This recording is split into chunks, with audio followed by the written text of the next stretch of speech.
కన్నీరేసల ఏరువాలే పారుతున్నప్పుడు, శ్రమలెన్నో సుడుగుండాల వాలే చుట్టుకున్నప్పుడు, కన్నీరేసల ఏరువాలే పారుతున్నప్పుడు, నా శ్రమలన్నిటిలో నాకు మంచి స్నేహితుడైనావు.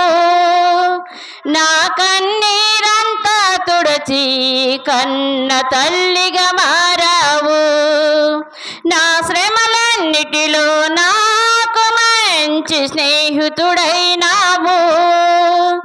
నా కన్నీరంతా తుడచి కన్న తల్లిగా మారావు. యేసయ్యా యేసయ్యా యేసయ్యా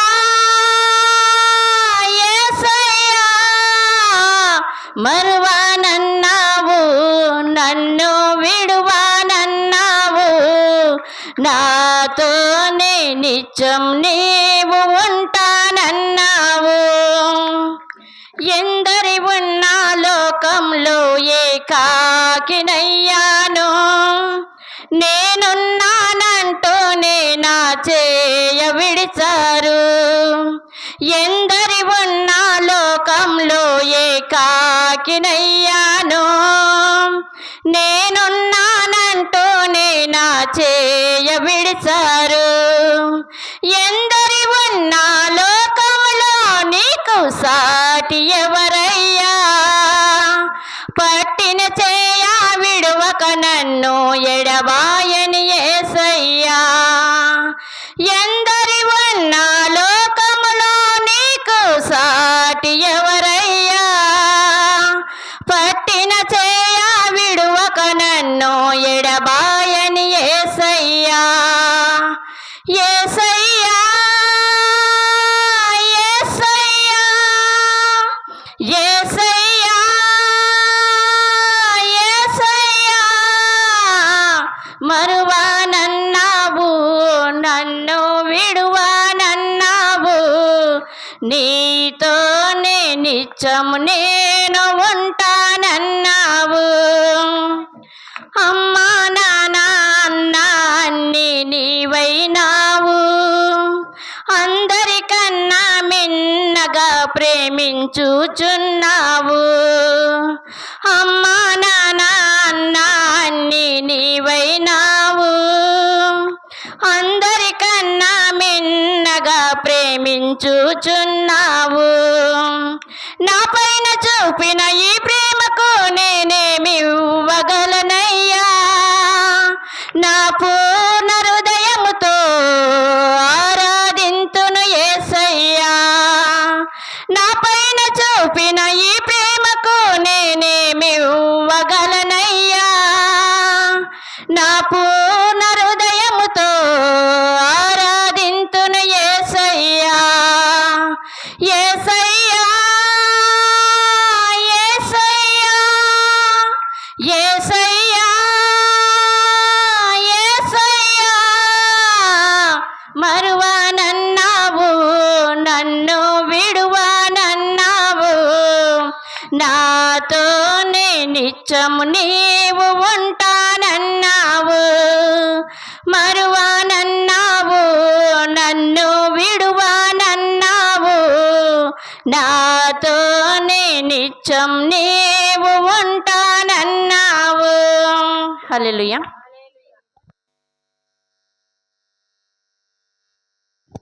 హల్లెలూయా. ఆశ్చర్యమైన ప్రేమ కల్వరిలోని ప్రేమ, మరణము కంటే బలమైన ప్రేమది, నన్ను జయించిన ప్రేమ. ఆశ్చర్యమైన ప్రేమ, పరమును వీడిన ప్రేమ, ధరలు పాపిని వెదకిన ప్రేమ, పరమును వీడిన ప్రేమ, ధరలు పాపిని వెదకిన వెదకిన ప్రేమ నన్ను కరుణించి ఆదరించి సేదదిచ్చే నిత్య జీవమిచ్చే నన్ను కరుణించి ఆదరించి సేదదిచ్చే నిత్య జీవమిచ్చే ఆశ్చర్యమైన ప్రేమ కల్వరిలోని ప్రేమ మరణము కంటే బలమైన ప్రేమది నన్ను జయించిన ప్రేమ ఆశ్చర్యమైన ప్రేమ పావన యేసుని ప్రేమ సిలువలో పాపిని మోసిన ప్రేమ పావన యేసుని ప్రేమ సిలువలో పాపిని మోసిన ప్రేమ నాకై మరణించి జీవమిచ్చే జయమిచ్చే తన మహిమనిచ్చే నాకై మరణించి జీవమిచ్చే జయమిచ్చే తన మహిమనిచ్చే ఆశ్చర్యమైన ప్రేమ కల్వరిలోని ప్రేమ మరణము కంటే బలమైన ప్రేమది నన్ను జయించిన ప్రేమ ఆశ్చర్యమైన ప్రేమ శ్రమలు సహించిన ప్రేమ నాకై శాపమునోచిన ప్రేమ శ్రమలు సహించిన ప్రేమ నాకై శాపమునోచిన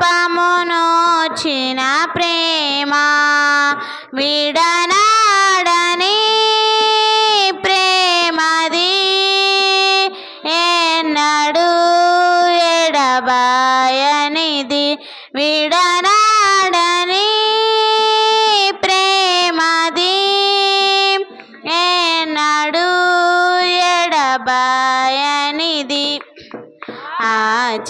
ఆశ్చర్యమైన ప్రేమ కల్వరిలోని ప్రేమ మరణము కంటే బలమైన ప్రేమది నన్ను జయించిన ప్రేమ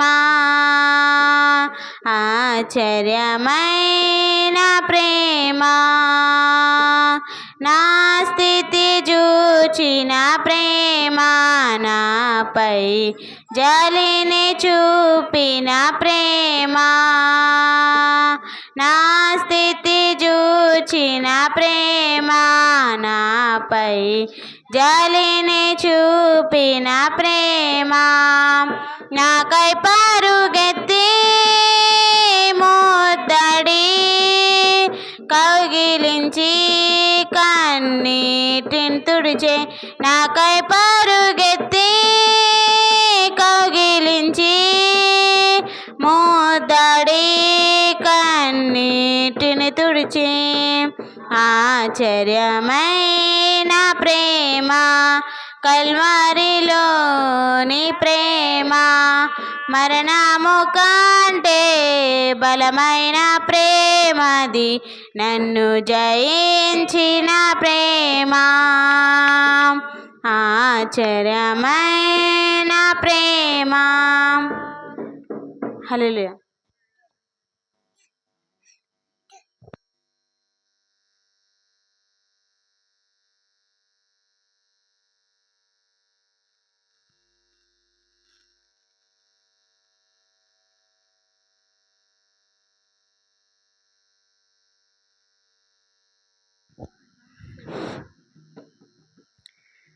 ఇదిగో దేవుని గొర్రె పిల్ల ఇవేగా మా కృతజ్ఞత స్తుతులు, ఇవేగా మా కృతజ్ఞత స్తుతులు. అర్హుడవు అర్హుడవు గొర్రె పిల్ల నీవు యోగ్యుడవు, రక్తమిచ్చి ప్రాణమిచ్చి నీదు ప్రజలను కొనినావు.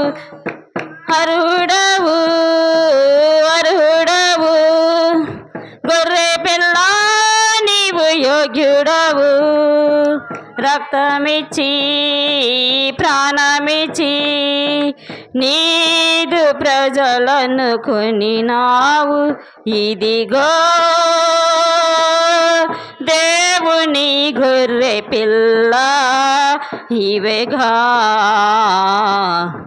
మా కృతజ్ఞత స్తుతులు, ఇవేగా మా కృతజ్ఞత స్తుతులు.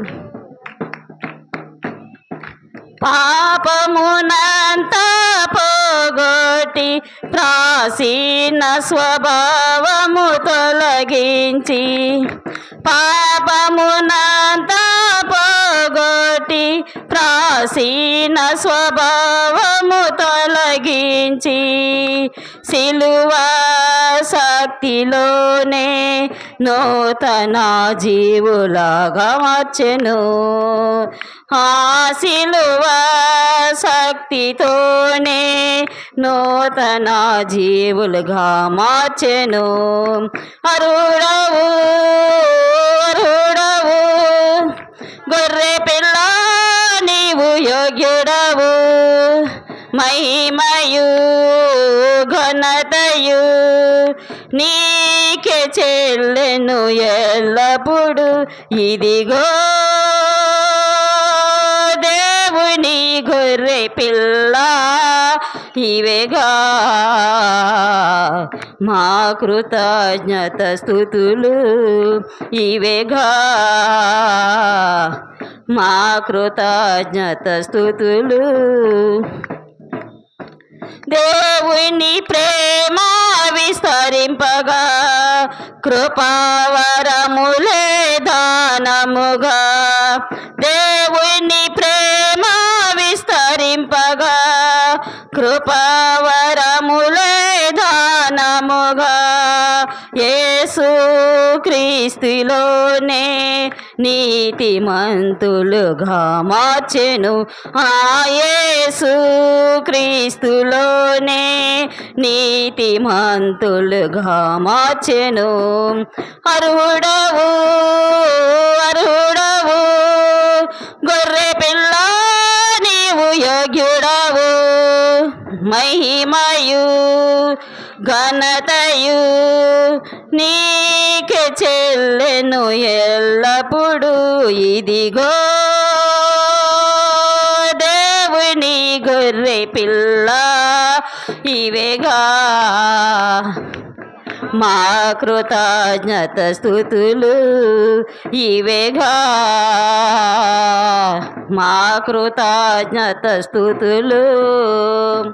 దేవునికి ఒక రాజముగా యాజకులుగా చేసితివి, దేవునికి ఒక రాజముగా యాజకులుగా చేసితివి, క్రీస్తుతో రాజ్యమేలగా జయించు వారిగా మార్చెను.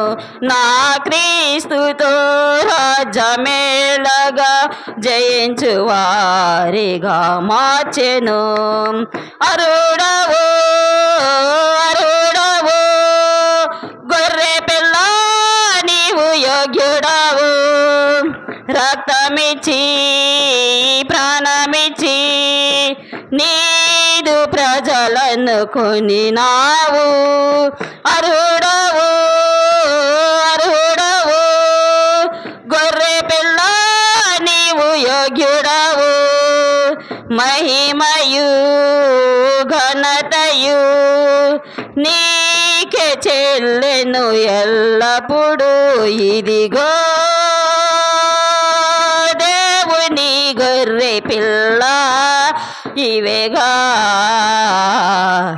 మా కృతజ్ఞత స్తుతులు, ఇవేగా మా కృతజ్ఞత స్తుతులు. హల్లెలూయా.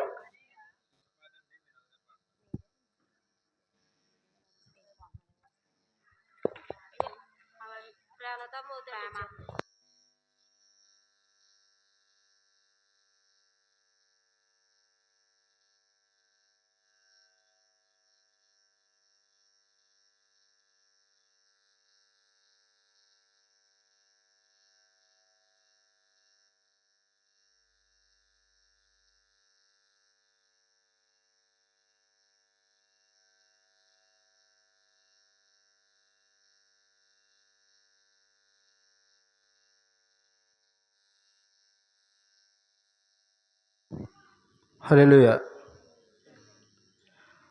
పదములు చాలని ప్రేమ ఇది, స్వరములు చాలని వర్ణనిది. పదములు చాలని ప్రేమ ఇది, స్వరములు చాలని వర్ణనిది. కరములు చాపి నిన్ను కౌగిలించి పెంచిన కన్నవారి కంటే ఇది మిన్నయైన ప్రేమ. వారిని సహితము కన్న ప్రేమ. ప్రేమ ఇది యేసు ప్రేమ. ప్రేమ ఇది తండ్రి ప్రేమ. ప్రేమ ఇది ప్రాణమిచ్చిన ప్రేమ. కలువరి ప్రేమ. ప్రేమ ఇది యేసు ప్రేమ. ప్రేమ ఇది తండ్రి ప్రేమ. ప్రేమ ఇది ప్రాణమిచ్చిన ప్రేమ. కలువరి ప్రేమ. పదములు చాలని ప్రేమ ఇది, స్వరములు చాలని వర్ణనిది. నవమాసం మోసి ప్రయోజకులను చేసిన కన్న బిడ్డలే నిన్ను వెలివేసిన. నవమాసం మోసి ప్రయోజకులను చేసిన కన్న బిడ్డలే నిన్ను వెలివేసిన. తన కరములు చాపి ముది వచ్చి వరకు నిన్ను ఎత్తుకుని ఆదరించు ప్రేమ. ఆవేదనంత తొలగించును ప్రేమ. ప్రేమ ప్రేమ ఇది యేసు ప్రేమ. ప్రేమ ఇది తండ్రి ప్రేమ. ప్రేమ ఇది ప్రాణమిచ్చిన ప్రేమ. కలువరి ప్రేమ. పదములు చాలని ప్రేమ ఇది, స్వరములు చాలని వర్ణనిది. మేలులెన్ను పొంది ఉన్నత స్థితికెదిగిన స్నేహితులే హృదయమును గాయపరచగా. మేలులెన్ను పొంది ఉన్నత స్థితికెదిగిన స్నేహితులే హృదయమును గాయపరచగా. మేలులతో నింపి అద్భుతములు చేసి, మేలులతో నింపి అద్భుతములు చేసి క్షమించుట నేర్పించెడి ప్రేమ. శాంతితో నిన్ను నడిపించును ప్రేమ. ప్రేమ ప్రేమ ఇది యేసు ప్రేమ. ప్రేమ ఇది తండ్రి ప్రేమ. ప్రేమ ఇది ప్రాణమిచ్చిన ప్రేమ. కలువరి ప్రేమ. ప్రేమ ఇది యేసు ప్రేమ. ప్రేమ ఇది తండ్రి ప్రేమ. ప్రేమ ఇది ప్రాణమిచ్చిన ప్రేమ. కలువరి ప్రేమ. పదములు చాలని ప్రేమ ఇది, స్వరములు చాలని వర్ణనిది. పదములు చాలని ప్రేమ ఇది, స్వరములు చాలని వర్ణనిది. కరములు చాపి నిన్ను కౌగిలించి పెంచిన కన్నవారి కంటే ఇది మిన్నయైన ప్రేమ. వారిని సహితము కన్న ప్రేమ, ప్రేమ ఇది యేసు ప్రేమ. ప్రేమ ఇది తండ్రి ప్రేమ, ప్రేమ ఇది ప్రాణమిచ్చిన ప్రేమ, కలువరి ప్రేమ. హల్లెలూయా.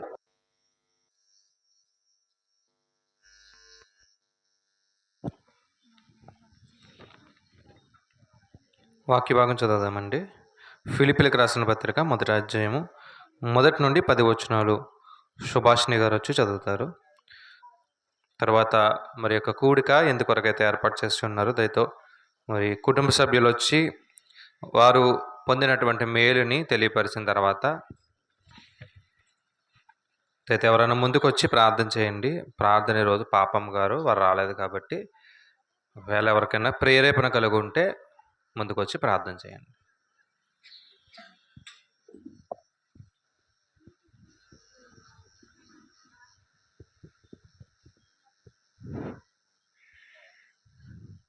ఫిలిప్పీలో ఉన్న క్రీస్తు యేసునందలి సకల పరిశుద్ధులకును అధ్యక్షులకును పరిచారకులకును క్రీస్తు యేసు దాసులైన పౌలును తిమోతిను శుభమని చెప్పి రాయినది. మన తండ్రి యగు దేవుని నుండి ప్రభువు యేసుక్రీస్తు నుండి మీకు కృపయు సమాధానము కలుగును గాక. మొదటి దినము నుండి ఇది వరకు సువార్త విషయంలో మీరు నాతో పాలువారై ఉండుట చూసి మీలో ఈ సత్క్రియను ఆరంభించిన వాడు యేసుక్రీస్తు దినము వరకు దాన్ని కొనసాగించునని రూఢిగా నమ్ముచున్నాను. గనుక మీ అందరి నిమిత్తము నేను చేయు ప్రతి ప్రార్థనలో ఎల్లప్పుడూ సంతోషంతో ప్రార్థన చేయుచు నేను మిమ్మల్ని జ్ఞాపకం చేసుకున్నప్పుడెల్లను నా దేవునికి కృతజ్ఞతాస్తుతులు చెల్లించున్నాను. నా బంధకముల యందును నేను సువార్త పక్షమున వాదించుట యందును దాన్ని స్థిరపరచుట యందును మీరందరూ ఈ కృపలో నాతో కూడా పాలువారై ఉన్నారు కనుక నేను మిమ్మల్ని నా హృదయంలో ఉంచుకుని ఉన్నాను. ఇందుచేత మిమ్మల్ని అందరినీ గూర్చి ఇలాగూ భావించుట నాకు ధర్మమే. క్రీస్తు యేసు యొక్క దయారసమును బట్టి మీ అందరి మీద నేను ఎంత అపేక్ష కలిగి ఉన్నానో దేవుడే నాకు సాక్షి. మీరు శ్రేష్టమైన కార్యములను విమోచింపగలవారగుటకు మీ ప్రేమ తెలివితోనూ సకల విధములైన అనుభవజ్ఞానముతోనూ కూడినదై అంతకంతకు అభివృద్ధి పొందవలననియు ఇందువలన దేవునికి మహిమయు స్తోత్రములు కలిగినట్లు మీరు యేసుక్రీస్తునైన నీతి ఫలంతో నిండుకున్న వారై క్రీస్తు దినమునకు నిష్కపటలను నిర్దోషులను కావాలననియు ప్రార్థించున్నాను. ఈ దేవుడి చిన్న వాక్యం దీవించిన గాక. వాక్య భాగం చదివినందుకు దేవుని పేరట వందనములు. మరి కుటుంబ సభ్యులు వచ్చి ఈ యొక్క కూడిక ఎందుకొరకైతే ఏర్పాటు చేసి ఉన్నారో దయతో ముందుకు వచ్చి తెలియపరుస్తారండి.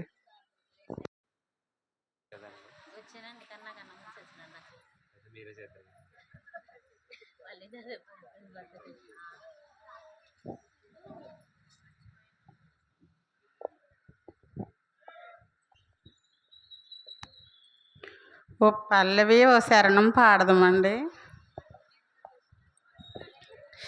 ఎంత మధురం ఎంత మధురం ఎంత మధురం ఎంత మధురం నీ ప్రేమ. హల్లెలూయా హల్లెలూయా హల్లెలూయా ఆమేన్.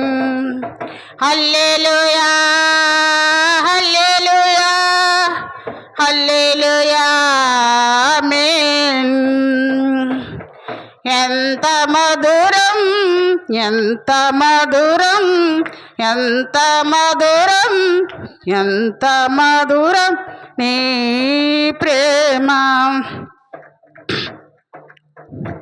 గాఢంధకారములో కన్నీటిలో వెలలో నీవు నాకు తోడయున్నావు. ఏ తోడు లేని నాకు నీవు తోడయున్నావు. గాఢంధకారములో కన్నీటిలో ఎలలో నీవు నాకు తోడయున్నావు. ఏ తోడు లేని నాకు నీవు తోడయున్నావు. ఎనలేని నీ ప్రేమను మరువగలనా దేవా. ఎనలేని నీ ప్రేమను మరువగలనా రాజా. ఎంత మధురం, ఎంత మధురం, ఎంత మధురం, ఎంత మధురం నీ ప్రేమ. హల్లెలూయా, హల్లెలూయా, హల్లెలూయా, ఆమేన్. హల్లెలూయా, హల్లెలూయా, హల్లెలూయా, ఆమేన్. హల్లెలూయా. దేవునికి నా వందనాలండి. అయ్య గారికి, అమ్మగారికి, వచ్చిన దైవజనులందరికీ కూడా నా హృదయపూర్వక ధన్యవాదాలు. నేను ఎంతగానో బలహీనరాలనండి. ఈ సమయాన్ని ఎలాగునంటే దేవుని కృప మాత్రమేనండి. ఏం చెప్పలేనండి. నేను ఏ క్షణానికి ఎలాగున్నా దేవుని చిత్తమే.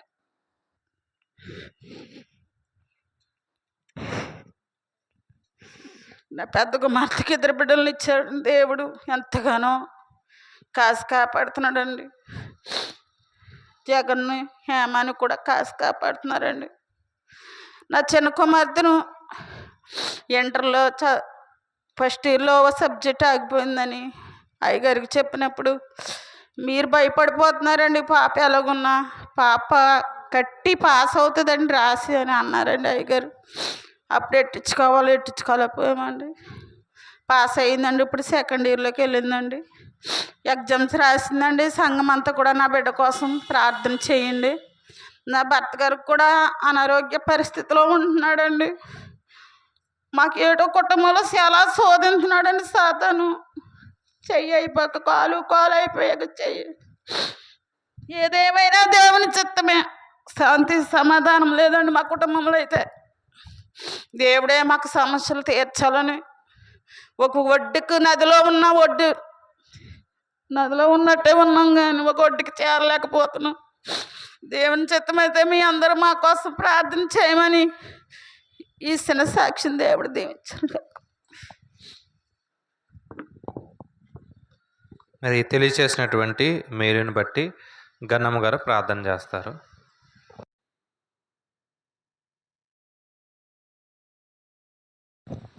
స్తోత్రము స్తోత్రము స్తుతులకు పాత్రుడా, స్తోత్రారుడా, సర్వోన్నతుడా, సర్వసృష్టికర్త, మహిమగల మా తండ్రి, ప్రేమగల మా యేసయ్య, కృపగల మా ప్రభువా, నీకు వేలాది వందనాలు వందనాలు వందనాలు రాజా. నీకు వేలాది స్తుతులు స్తోత్రములు ప్రభా. అయ్యా నా తండ్రి, గడిచిన రాత్రి నుంచి ఇప్పటి వరకు నీ సజీవ రేఖల చోటును మమ్మల్ని ఎంతగానో కాచి దాచి నడిపించి దీవించి ఆశీర్వదించి అయా నీ ప్రేమలో మమ్మల్ని ఇక్కడ ఇటు రీతిగా నిలబెట్టినందుకు నీకు వేలాది వందనాలు అయ్యా. అయ్యా నీకు వందనాలు స్తోత్రాలు. ఇదిగో నా ప్రభ నా తండ్రి, ప్రార్థన నుంచి ఇప్పుడు పాటల్లో ఉన్నారయ్యా నా తండ్రి. అలాగే నా తండ్రి సాక్ష్యంలో మీరు ఉన్నారని నమ్ముచున్నాం అయ్యా నా ప్రభ. అయా వదిని అన్నయ్యని ప్రభ ప్రేమించి ఇచ్చినటువంటి బిడ్డలను ఇద్దరిని బట్టి తన సాక్ష్యం చెప్పుకున్నదయ్యా.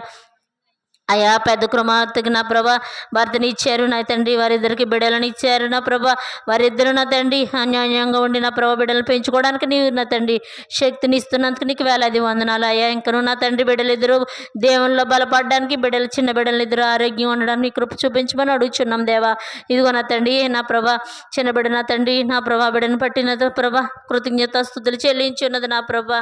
అయా నా తండ్రి బిడ్డ నా ప్రభా ఇంటర్మీడియట్ చదువుచుండగా నా ప్రభా సెకండ్ ఇయర్ పరీక్షలు రాసి ఉన్నది నా ప్రభా. బిడ్డకు నా తండ్రి మీరు తోడు ఉన్నారని, ఆయా పరీక్షల అంతలోనూ మీరు తోడుగా ఉన్నారని, ధైర్యంగా ఉండి రాశారని చెప్పినప్పుడు నా ప్రభా ఆ బిడ్డ నా తండ్రి విజయం సాధించడానికి నీ కృప అనుగ్రహిస్తారని అడుగుచున్నాం అయ్యా. ఇదిగో నా ప్రభా అన్నయ్య నా తండ్రి పనికి వెళ్ళి వచ్చి చూడగా నా ప్రభా బిడ్డకు నా తండ్రి నీ తోడు అనుగ్రహించమని అడుగుచున్నాము నా ప్రభా. నా తండ్రి పని చేయుచుండగా నా ప్రభా వచ్చుచున్నప్పుడు వెళ్ళుచున్నప్పుడు అయా నువ్వు గడపలో అడుగుపెట్టినప్పుడు వచ్చినప్పుడు దీవించబడిన నీ వాక్యం సెలవిచ్చిన రీతిగా నా ప్రభా బిడ్డను ఆశీర్వదించండి అయ్యా. ఎన్నో ఆపదల నుండి నా ప్రభా ఎన్నో ప్రమాదాల నుంచి కాచి కాపాడారయ్యా నా తండ్రి. అయ్యా అటు రీతిగా నా తండ్రి, నా ప్రభ నా తండ్రి లోకంలో నిలబెట్టినందుకు నీకు వేలాది వందనాలు. ఇకను కూడా మంచి ఆరోగ్యం బలమును శక్తిని దయచేయండి అయ్యా నా ప్రభ. వదిన నా ప్రభ నా తండ్రి ఎంతో అనారోగ్యంతో బాధపడుచున్నాను సెలవు ఇచ్చి ఉన్నది నా ప్రభ. అయ్యా నా తండ్రి మాకైతే తెలియదు, తన ఆరోగ్యం ఎంత ఉంటుందో మాకు తెలియదు, కానీ నా ప్రభ తన ఆరోగ్యం పట్ల మీరే మంచి ఆరోగ్యం బలమును శక్తిని దయచేస్తారని నడుచున్నావు నా ప్రభ. ఇదిగో వాక్యం చదువునటువంటి అబిడనికి అయ్యా వాక్యంలో మీరున్నారని నమ్ముచున్నాం. ఇదిగో నా తండ్రి నీ దాసులు నా ప్రభా వాక్యమునకు సిద్ధపడుచుండగా నా తండ్రి వారి ప్రయాణాంతట్లో నా ప్రభు ఇక్కడ వరకు తోడుకొని వచ్చినందుకు నీకు వేలాది వందనాలు అయ్యా. ఇదిగో నా ప్రభా నీ వాక్యమును నా ప్రభ సిద్ధపడుచుండగా నా తండ్రి అయ్యా ఏ వాక్యం అయితే మా కొరకు సిద్ధపరిచున్నారో ఆ వాక్యమును నా తండ్రి మేము విని నా తండ్రి లోకంలో వదిలేకుండా నా ప్రభా చెప్పిన వాక్యమును మా హృదయంలో భద్రపరుచుకుని వాక్యానుసారంగా నడవడానికి నీ కృపను గ్రహిస్తారని అయ్యా నా తండ్రి ప్రార్థనలో తప్పులు పొరపాట్లు ఉంటే నన్ను క్షమిస్తారని రాబోచిన నజరుడైన యేసుక్రీస్తు వారి పేరట మిక్కిలి నిమిత్తం అడుగుని కూర్చున్నాను పరమ తండ్రి. ఆమేన్.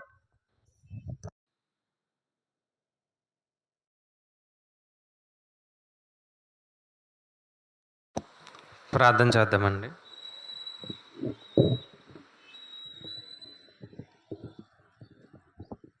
దయ కలిగినటువంటి మా కన్న తండ్రి, నీ ఘనమైన ఉన్నతమైన నామమున కొందరములు. దేవా మీ యొక్క ఉన్నతమైన కృపలో తండ్రి మమ్మల్ని కాచి కాపాడిన విధానాన్ని బట్టి తండ్రి వందనములు. దేవా మేమందరం కలిసి నీ మాటలు తండ్రి జ్ఞానించడానికి తండ్రి సిద్ధపడుచుండగా మా అందరికీ కూడా సంయోచితమైన జ్ఞానమును తండ్రి మీరు దయచేయండి. పరిశుద్ధాత్మ దేవుని తండ్రి తోడుగా ఉంచండి. దేవా విని విడిచిపెట్టి వెళ్ళిపోయే వరకు కాకుండా వాక్యానుసారంగా తండ్రి బ్రతుకుడుకు తండ్రి సహాయపడండి. ముఖ్యంగా తండ్రి ఈ యొక్క కూడికి ఏర్పాటు చేసినటువంటి కుటుంబాన్ని కూడా మీరు జ్ఞాపకం చేసుకుని వారికి మంచి ఆరోగ్యాన్ని దేవ మీరు దయచేస్తారని, ఇప్పుడు వచ్చిన బిడ్డలందరినీ జ్ఞాపకం చేసుకుంటారని తండ్రి కోరుచు ఈ యొక్క ప్రార్థన క్రీస్తు నామమును బట్టి అడిగి వేడుకుంటున్నాం పరమ తండ్రి. ఆమేన్. తండ్రి అయిన దేవునికి కృతజ్ఞతాస్తుతులు చెల్లిస్తూ మరి యొక్క కూడికి ఏర్పాటు చేసినటువంటి కుటుంబానికి దేవుని పేరట వందనములు. కూడి వచ్చిన మీ అందరూ కూడా క్రీస్తు వారి పేరట వందనములండి.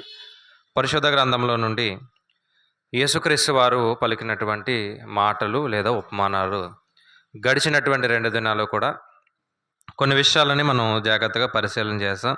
పొలంలో దాచబడిన ధనము అలాగే మంచి ముత్యము అనే 2 విషయాలు మనం పరిశీలన చేస్తాం. అలాగే ఈరోజు కూడా మరొక అంశాన్ని మాట్లాడుకుందాం. మత్తయి గారు రాసినటువంటి సువార్త 25వ అధ్యాయము 1 నుండి 13 వచనాలు. మత్తయి గారు రాసినటువంటి సువార్త 25వ అధ్యాయము 1 నుండి 13 వచనాలు. ఇది తెలిసిన సందర్భమే, విన్న సందర్భమే, చాలాసార్లు జ్ఞానించిందే. మరలా దేవుడు మనల్ని హెచ్చరించడానికి మన ముందుకు తీసుకొచ్చాడు. ఏంటి అంశం అంటే ఏమండి ఏంటి అంశం అది? బుద్ధిగల కన్యకులు, బుద్ధి లేని కన్యకులు. చాలాసార్లు విన్నాం మన జీవితంలో. బాప్తిసం పొందినప్పటి నుంచి ఇప్పటికీ వింటూనే వచ్చాం, నేర్చుకుంటూనే వచ్చాం. అయితే బుద్ధిని సంపాదించుకున్న వాళ్ళు కొంతమంది, బుద్ధిని సంపాదించుకోలేని వారు కొంతమంది ఉండిపోయారు అంతే. కాబట్టి యేసుక్రీస్తు ప్రభు వారు ప్రతిదీ కూడా మాకు అర్థం అవ్వడానికే చాలా విషయాలు రాయించారు. ఇక్కడ 10 మంది అన్నారు కదా అని చెప్పేసి 10 మంది అనే కాదు, అంటే మనకి అర్థమయ్యే రీతిలో వారు బ్రతికేటటువంటి వారి బ్రతుకుని బట్టి, వారు తినే ఆహారాన్ని బట్టి, వారు ఉన్న ప్రాంతాన్ని బట్టి, వారి యొక్క ఆచారాలను బట్టి, ఏమండి వారి యొక్క వస్త్రధారణ బట్టి ఆయన చాలా విషయాలు వారికి అర్థమవ్వడానికి చెప్పడం జరిగింది. 100 గొర్రెలు అంటాం కదండి, 100 ఉన్నాయని కాదు. అంటే ఒక సంఖ్య మనకు బాగా గుర్తుండడం కొరకు ఆయన ఏం చేశాడంటే ఒక సంఖ్యను తీసుకుని చెప్పడం జరిగింది. అలాగే ఇక్కడ బుద్ధిగల కన్యకులు, అలాగే బుద్ధి లేని కన్యకులు 5గురే ఉన్నారు, వాళ్ళు 5గురే ఉన్నారు అని చెప్పలేదు. కానీ మనకి జ్ఞాపకం కొరకు మనం నేర్చుకోవడానికి ఒక 10 మందిని అక్కడ ప్రస్తావించారు. కాబట్టి ఒకసారి 13 వచనాలు కూడా నేను చదువుతాను. ఒకసారి బైబిల్ తెచ్చిన ప్రతి ఒక్కరు కూడా ఒకసారి చూడండి. పరలోక రాజ్యము తమ దివిటీలు పట్టుకొని పెండ్లి కుమారుని ఎదుర్కొన్నట్టుకు బయలుదేరిన 10 మంది కన్యకులను పోలి ఉన్నది. వీరిలో 5గురు బుద్ధి లేనివారు, 5గురు బుద్ధి గలవారు. బుద్ధి లేనివారు తమ దివిటీలు పట్టుకొని తమతో కూడా నూనె తీసుకొని పోలేదు. బుద్ధి గలవారు తమ దివిటీలతో కూడా సిద్ధులలో నూనె తీసుకుని పోయిరి. పెండ్లి కుమారుడు ఆలస్యం చేయగా వారందరూ కునికి నిద్రించుచుండిరి. అర్ధరాత్రి వేళ ఇదిగో పెండ్లి కుమారుడు అతన్ని ఎదుర్కొని రండి అను కేక వినబడిను. అప్పుడు ఆ కన్యకలందరూ లేచి తమ దివిటీలను చక్కపరిచిరి గాని బుద్ధి లేని ఆ కన్యకులు మా దివిటీలు ఆరిపోవచ్చున్నవి గనుక మీ నూనెలో కొంచెం మాకు ఇయ్యడని బుద్ధి గల వారిని అడిగిరి. అందుకు బుద్ధిగల కన్యకులు, మాకును మీకునిది చాలదేమో, మీరు అమ్మివారి యొద్దకు పోయి కొనుక్కొడని చెప్పిరి. వారు కొనబోచుండగా పెండ్లి కుమారుడు వచ్చెను. అప్పుడు సిద్ధపడి ఉన్న వారందరూ అతనితో కూడా పెండ్లి విందుకు లోపలికి పోయిరి. అతడు తలుపు వేయబడెను. ఆ తరువాత తక్కిన కన్యకలు వచ్చి, అయ్యా అయ్యా, మాకు తలుపు తీయమని అడుగగా అతడు, మిమ్మును నేను ఎరుగను, మీతో నిశ్చయంగా చెప్పుచున్నానని. ఆ దినమైనను గడి అయినను మీకు తెలియదు గనుక మెలకువగా ఉండుడి.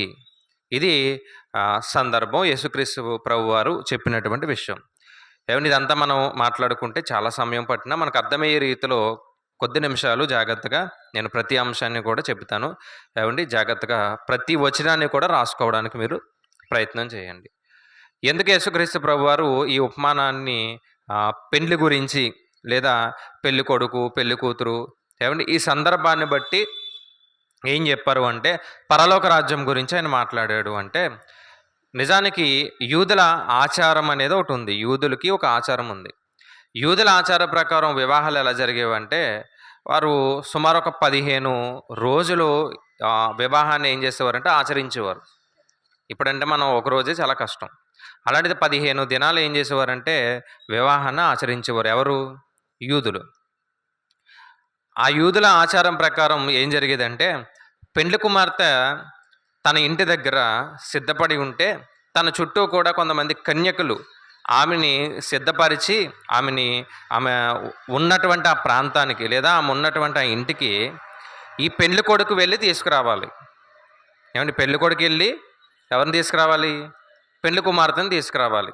ఈ 15 దినాలలో ఏ రోజు వెళ్తాడో తెలీదు, ఎప్పుడు వెళ్తాడో తెలీదు.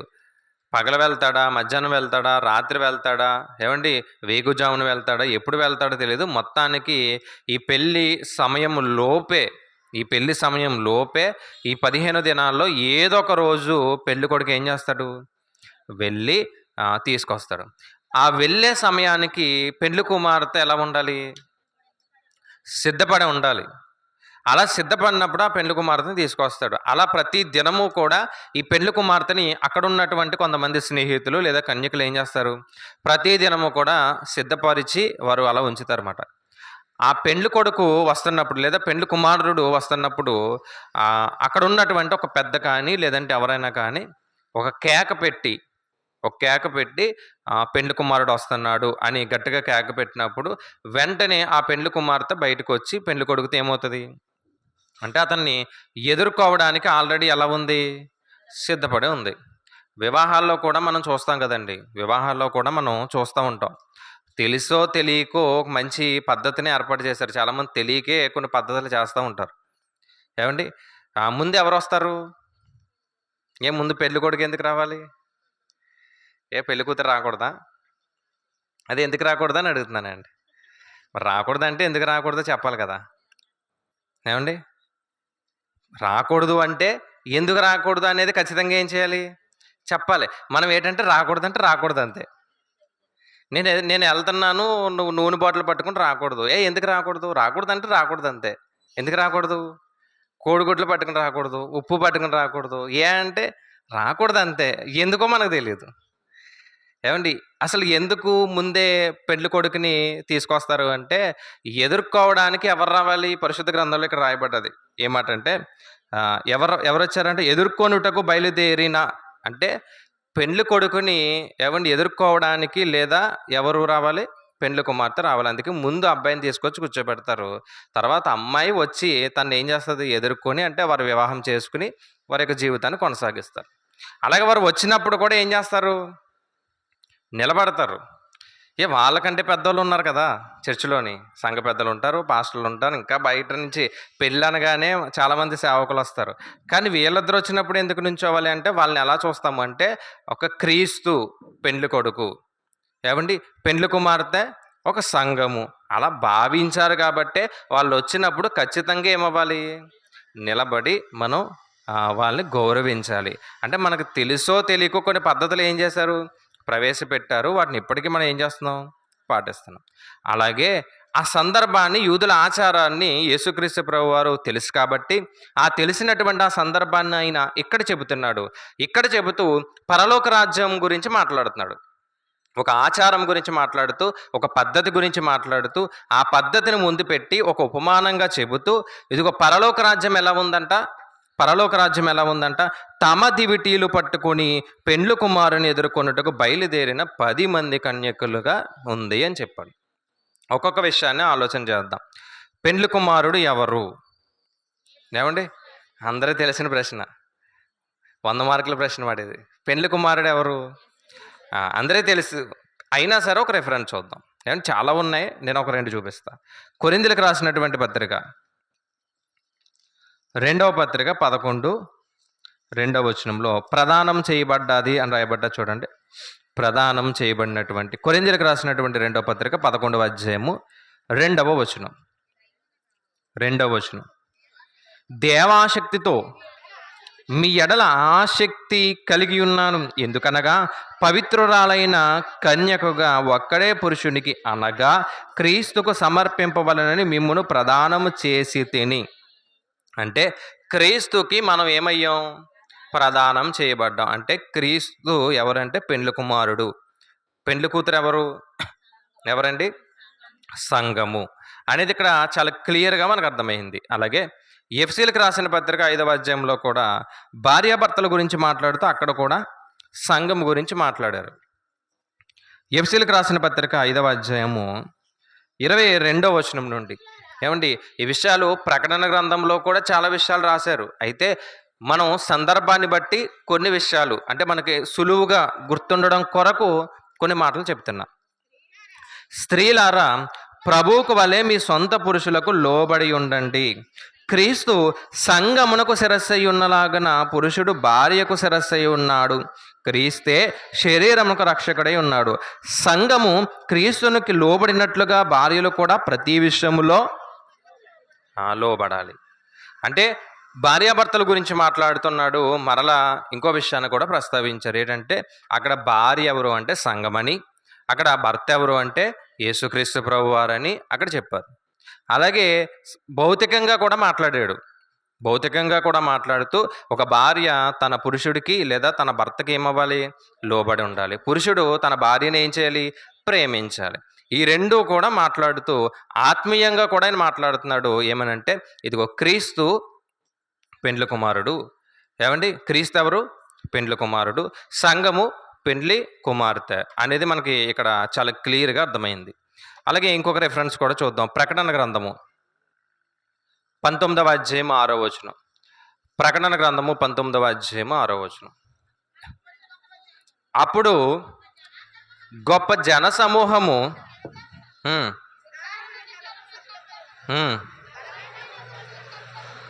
బలమైన ఉరుముల శబ్దమును పోలిన ఒక స్వరము, సర్వాధికారియు ప్రభువునగు మన దేవుడు ఏలుచున్నాడు, ఆయన స్తుతించుడు. గొర్రెపిల్ల వివాహ మహోత్సవము అన్నారు చూడండి. అంటే గొర్రెపిల్ల వివాహం గురించి మాట్లాడుతూ అక్కడ కూడా ఏమండి ఆయన పెండ్లి కుమారుడని, మనము పెండ్లి కుమార్తె అనేది అక్కడ కూడా మనకు అర్థమిస్తుంది. కానీ ఎక్కువ మనకి ఎఫ్సీలకు రాసిన పత్రిక, కొరింథీయులకు రాసిన పత్రికలోనే మనకి చాలా క్లియర్గా అర్థమైంది ఏంటంటే ఆయనలో పెండ్లి కుమారుడు, మనం ఎవరు? సంఘం అంటే పెండ్లి కుమార్తె. ఏమండి, అర్థమైందండి?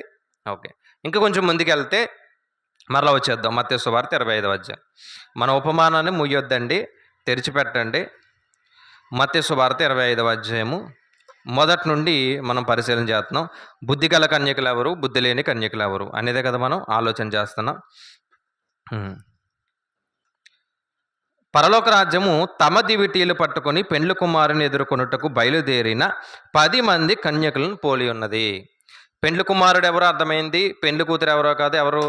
మనమే అనే అర్థమైపోయింది, సంఘం అని అర్థమైంది. ఇప్పుడు ఏం పట్టుకున్నారంట? దివిటీలు పట్టుకున్నారు. దివిటీలు అంటే అర్థం ఏంటంటే దీపాలు పట్టుకున్నారు. అంటే మన భాషలో ఇప్పుడు కొలితే కొంచెం ఆత్మీయంగా వెళ్ళే ముందు మన భాషలో చెప్తున్నాను. దివిటీలు అంటే అర్థం కాదేమని దివిటీలు ఏమంటారు? దీపాలు అంటారు. ఇప్పుడు దీపాలు ఎక్కడ ఉన్నాయి? లేవు. కృష్ణలే రావట్లేదు మనకి. వస్తుందండి. లేదు. దీపాలు లేవు. ఇప్పుడు అన్నీ ఏంటి? టార్చ్ లైట్లు వచ్చినాయి. ఏమండి? టార్చ్ లైట్లు కూడా లేవు. ఫోన్ లైట్లే. అన్నీ ఏ లైట్లు? ఫోన్ లైట్లే. ఏమండి? ఈ దివిటీలు పట్టుకొని ఎదుర్కోవడానికి వచ్చారు అని రాయబడ్డది. దివిటి లేదా దీపము అంటే అర్థం ఏంటంటే, కీర్తన గ్రంథం 109వ కీర్తనలో ఒక మాట ఉంది. 119వ కీర్తన 119వ కీర్తన తీయకుండా కూడా చెప్పేచ్చండి. నీ వాక్యము నా పాదాలకి తీద్దామండి ఒకసారి, కుదిరితే ఒకసారి తీసి కూడా చదువుదాం. 119, 105. నీ వాక్యము నా పాదములకు దీపమును నా త్రోవకు వెలుగునై ఉన్నది. అంటే దీపం అంటే అర్థం ఏంటి అంటే వాక్యము. దివిటీలు పట్టుకున్నారు అంటే అర్థం ఏంటంటే వాక్యాన్ని చేత పట్టుకున్నారు. ఎందుకు వాక్యాన్ని చేత పట్టుకున్నారు, లేదా ఎందుకు దీపాన్ని చేత పట్టుకున్నారు అంటే అక్కడ సమాధానం ఉంది. నా త్రోవకు, నీ వాక్యము నా పాదాలకు దీపమైతే అది నా త్రోవకు వెలుగై ఉన్నది. ఏ త్రోవకి? ఈ విషయం తెలియక చాలామంది రాసుకుంటారు కదండి. ఎక్కడ?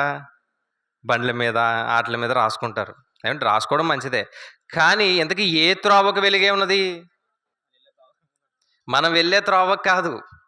ఏ త్రోవకి అంటే ఇర్మియా గ్రంథంలో ఒక మాట ఉంది, చూద్దాం. ఇర్మియా గ్రంథము త్రోవ అని వచ్చింది కాబట్టి ఒక మాట చూద్దాం. ఇర్మియా గ్రంథము 6వ అధ్యాయము 16వ వచనం.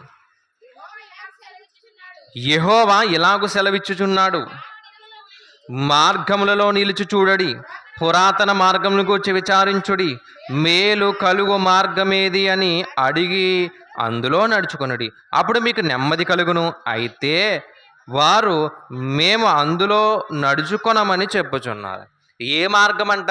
త్రోవ లేదా మార్గం అంటాం. త్రోవనేమంటాం? మార్గం అంట. ఏ మార్గం అంట? మేలు కలుగు మార్గమేది? మేలు కలిగే మార్గం ఏది? పరలోక మార్గం అది. ఏమండి? మేలు కలిగే మార్గం ఏది అంటే చాలా మార్గాలు ఉన్నాయి, కానీ ఒక మార్గము మేలు కలిగేటటువంటి మార్గము. చాలా మార్గాలు ఉన్నాయంట, కానీ చాలా మార్గాలు ఉన్నా ఏ మార్గము కూడా ఎక్కడ తీసుకెళ్ళలేదు? పరలోకానికి తీసుకెళ్ళలేదు. అదే నిన్న కూడా మాట్లాడుకున్నాం. చాలా ముత్యాలు ఉన్నాయి, కానీ ఏది కూడా పరలోకానికి తీసుకెళ్ళలేదు. మరి ఏది తీసుకెళ్ళగలదు? మంచి ముత్యము, అది క్రీస్తు మాత్రమే. చాలా మార్గాలు ఉన్నాయి, కానీ ఏ మార్గము కూడా పరలోకానికి తీసుకెళ్ళలేదు. క్రీస్తే మార్గము. ఆ మార్గానికి త్రోవ చూపేది ఏంటి అంటే దీపము. ఆ దీపం ఏంటో కాదు, ఏంటంట? ఆ దీపం ఏంటో కాదు, వాక్యమే దివిటి. ఏమండి? ఏం పట్టుకోవాలి? వాక్యం అనే దివిటి పట్టుకుంటే ఆ వాక్యం అనే దివిటియే ఎక్కడ తీసుకెళ్తుంది? మనల్ని పరలోకానికి తీసుకెళ్తుంది. అంటే తీసుకెళ్ళడం అంటే ప్రయాణం చేస్తున్నాం. నా త్రోవకు వెలుగై ఉన్నది అంటే నేను వెళ్ళేటటువంటి ఆ ప్రయాణం ఏదైతే ఉందో, పరలోకానికి వెళ్ళే ప్రయాణం, ఆ ప్రయాణానికి నాకు వెలుగిచ్చేది ఏంటి అంటే వాక్యమే. దాన్ని చేత్తో పట్టుకుంటే మాత్రమే మనకు వెలుగు వస్తుంది. దాన్ని చేత్తో పట్టుకుంటేనే మాత్రం మనం వెళ్ళేటటువంటి త్రోవంతా కూడా ఎలా ఉంటుంది? వెలుగ్గా ఉండి మనకు కనిపిస్తుంది. మరి వదిలేస్తే అంతా చీకటే కదండి. పట్టుకుని వెళ్ళగలిగితే మనకు వెలుగు ఉంది. నేను వదిలేస్తాను అంటే అదే మాట్లాడుతున్నారు వీళ్ళు. ఏమని మాట్లాడుతున్నారంటే మేలు కలుగు మార్గం ఏది అని అడిగి అందులో నడుచుకొనండి, అప్పుడు మీకు నెమ్మది కలుగును. అయితే వారు మేము అందులో నడము, మాకు అవసరం లేదని కొంతమంది చెప్పారంట. కొంతమంది మాకు అవసరమే అని చెప్పేసి మేలు కలిగేటటువంటి మార్గాన్ని ఎంచుకొని అందులో నడిచారు, నెమ్మది పొందుకుంటున్నారు. అలా దివిటి లేదా దీపము ఏంటి అంటే వాక్యమే. ఏమండి? వాక్యమే దివిటి లేదా వాక్యమే దీపము. ఏమండి? దీన్ని ఈ యొక్క బుద్ధిగల కన్యకుల్ని కొంచెం ఇంకా లోతుకెళ్ళి ఆలోచిస్తే పాత నిబంధనకి వెళ్ళామనుకోండి. పాత నిబంధనలో భర్త ఎవరు అంటే తండ్రి అయినటువంటి దేవుడు అని రాయబడ్డది. భర్త ఎవరు? తండ్రి అయినటువంటి దేవుడు అని రాయబడ్డది. ఏమండి? భార్య ఎవరు అంటే ఇశ్రాయేలు ప్రజలు అని రాయబడ్డది. అయితే ఇప్పుడు యేసుక్రీస్తు ప్రభువారు వస్తారు అనేది చాలా ప్రవచనాలు చెప్పారు. ఇర్మియా గారు కానీ, యెషయా గారు కానీ, ఏమండి ఎన్నో ప్రవచనాలు. యెషయా గ్రంథంలో కూడా కన్యక గర్భవతి కుమారుణ్ణి కంటది. ఏమండి? నేను మొదటి రాకడ గురించి ఆలోచిస్తున్నా. ఒకసారి అది కూడా ఆలోచించి అప్పుడు రెండవ రాకడకి వెళ్దాం మనం. ఏమంటే మొదటి రాకల్లో యేసుక్రీస్తు ప్రభువారు వస్తారని, ఆయనే మార్గమని, ఆయనే తీసుకెళ్తాడని చాలా విషయాలు పరిశుద్ధ గ్రంథంలో రాయబడ్డాయి. అలా యేసుక్రీస్తు ప్రభువారు పుట్టారు భూమి మీద. పుట్టిన తర్వాత ఇక్కడ చదివాం కదా మనం, మత్తయి సువార్త 25లో మనం చదివాం కదా, ఒక కేక వినిపిస్తుంది. కేక వినిపించిన వెంటనే మొత్తం బుద్ధిగల కన్యకలందరూ కూడా వారి యొక్క పని ఏదైతే ఉందో పనిని ముగించుకుని వెంటనే ఆయన ఎదుర్కోవడానికి వెళ్ళిపోతున్నారు. అలాగే యేసుక్రీస్తు ప్రభువారు మొదటి రాకల్లో ఆయన మొదట వచ్చేటప్పుడు కూడా ఒక కేక వినిపించింది. ఎక్కడ? మత్తయి సువార్త 3వ అధ్యాయం. మత్తయి గారు రాసినటువంటి సువార్త 3వ అధ్యాయం మొదటి వచనం. ఆ దినముల యందు బాప్తిస్మిచ్చి యోహాను వచ్చి, పరలోక రాజ్యము సమీపించి ఉన్నది, మారు మనసు పొందుడని యోదయ అరణ్యంలో ప్రకటించుచుండెను. ప్రభువు మార్గము సిద్ధపరచుడి, ఆయన త్రోవలు సరళం చేయుడని అరణ్యంలో కేక వేయున ఒక శబ్దము. ఏమన్నా ఒక కేక వినిపించింది. ఒక కేక వినిపించి, ఇదిగో యేసుక్రీస్తు ప్రభు వారు వచ్చేసారు, ఇదిగో మారు మనసు నిమిత్తం బాప్తిసం పొందండి, ఆయన వచ్చేటటువంటి ఆ మార్గాన్ని నేను ఏం చేస్తున్నాను? సరళం చేస్తున్నాను. ముందు నేను సరళం చేసి ఆయనకు ఒక బాట ఇస్తాను. ఆయన ఇదిగో నేనైతే మారు మనసు నిమిత్తం ఇచ్చాను, ఆయన నీటి మూలముగాను ఆత్మ మూలంగాను ఆయన బాప్తిసం ఇస్తాడు, ఆయన నామంలో మాత్రమే మనం బాప్తిసం పొందాలి అని ఒక కేక వినిపించింది. కానీ నమ్మారండి వాళ్ళు? నమ్మలేదు. అదే యేసుక్రీస్తు ప్రభు వారిని అదే యూదులు సిలువ వేసి చంపేశారు. అందుకు పేతురు గారు ఒక మాట చెప్పారు. అపోస్తుల కార్యములు 3వ అధ్యాయము 15వ వచనం. 3వ అధ్యాయం 15. మీరు జీవాధిపతిని చంపితరి గాని దేవుడు ఆయనను మృతుల్లో నుండి లేపను.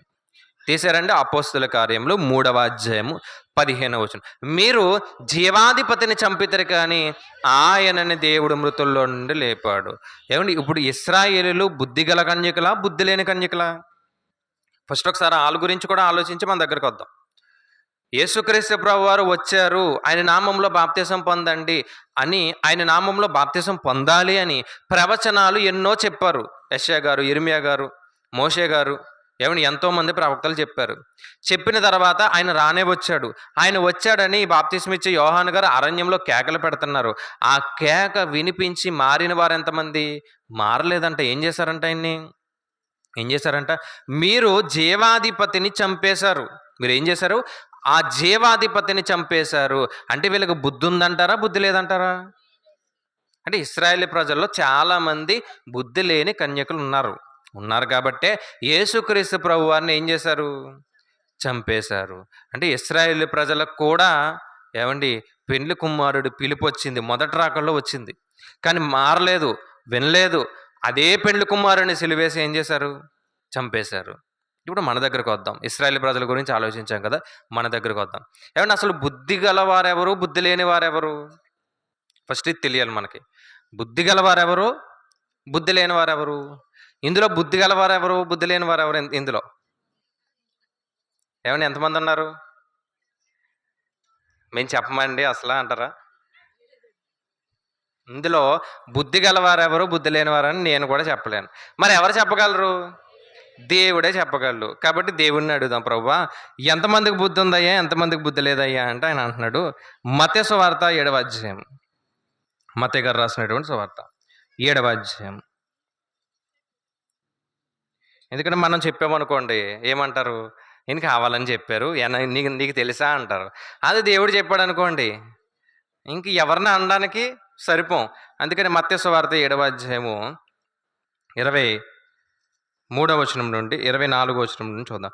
కాబట్టి ఈ నా మాటలు విని వాటి చొప్పున చేయి ప్రతివాడు బండ మీద తన ఇల్లు కట్టుకుని బుద్ధిమంతుణ్ణి పోలి ఉన్నాడు. బుద్ధిమంతుడు ఎవడంటే బండ మీద కట్టుకున్నవాడు బుద్ధిమంతుడు. మరి బుద్ధిహీనుడు ఎవడు? వాన కురిసెను, వరదలు వచ్చెను, గాలి విసిరి ఆ ఇంటి మీద కొట్టెను గాని పునాది బండ మీద వేయబడిన కనుక అది పడలేదు. మరియు ఈ నా మాటలు విని వాటి చొప్పున చేయని ప్రతివాడు ఇసుక మీద తన ఇల్లు కట్టుకుని బుద్ధిహీనుని పోలి ఉన్నాడు. ఏమంటే ఇద్దరు ఇల్లు కట్టుకున్నారు. అర్థమైందండి? ఇంకో విషయం ఏంటంటే ఇద్దరూ దేవుని మాటలు విన్నారు. బుద్ధిమంతుడు దేవుని మాటలు విన్నాడంట. కాబట్టి ఈ నా మాటలు విని అని 24వ వచనంలో చెప్పాడు. 6వ వచనంలో కూడా చూడండి, మరియు ఈ నా మాటలు విని, అంటే బుద్ధిమంతుడు విన్నాడు, బుద్ధిహీనుడు విన్నాడు. కానీ బుద్ధిహీనుడంట ఇసుక మీద కట్టుకున్నాడు, బుద్ధిమంతుడు ఎక్కడ కట్టుకున్నాడు? బండ మీద కట్టుకున్నాడు. బండ ఎవరు? క్రీస్తు. అలా క్రీస్తు మీద కట్టుకున్నాడు అంటే వాన వచ్చింది, వరద వచ్చింది, అంటే చెప్పుకున్నాం కదా చాలాసార్లు, ఎన్నో శ్రమలు, ఇబ్బందులు, కష్టాలు ఇవన్నీ వచ్చాయి, నిలబడే ఉన్నాడు. ఏమండి, మరొకరికి అవన్నీ వారికి వచ్చాయి, పడిపోయారంట. అంటే ఎక్కడ కట్టారు? ఇసుక మీద కట్టారు. ఇసుక మీద కడతా ఉంటుందా? ఉండదు కదండి. ఇసుక మీద కడతారా? ఇసుకతో కడతాం ఇల్లు, కానీ ఇసుక మీద కట్టం, అంతే కదా. మంచి పునాది వేసుకుంటామా లేదా? మంచి పునాది అనేది వేసుకుంటాం. అంటే బుద్ధిమంతుడు మాటలు విన్నాడు, బుద్ధి లేనివాడు మాటలు విన్నాడు. కానీ బుద్ధిమంతుడు ఇసుక మీద ఎక్కడ కట్టాడంట? బండ మీద కట్టాడు. బుద్ధి లేనివాడు ఎక్కడ కట్టాడంట? మరి బుద్ధి ఎలా వస్తుంది ప్రభు అంటే సామెతల గ్రంథము 1వ అధ్యాయం 7వ వచనం.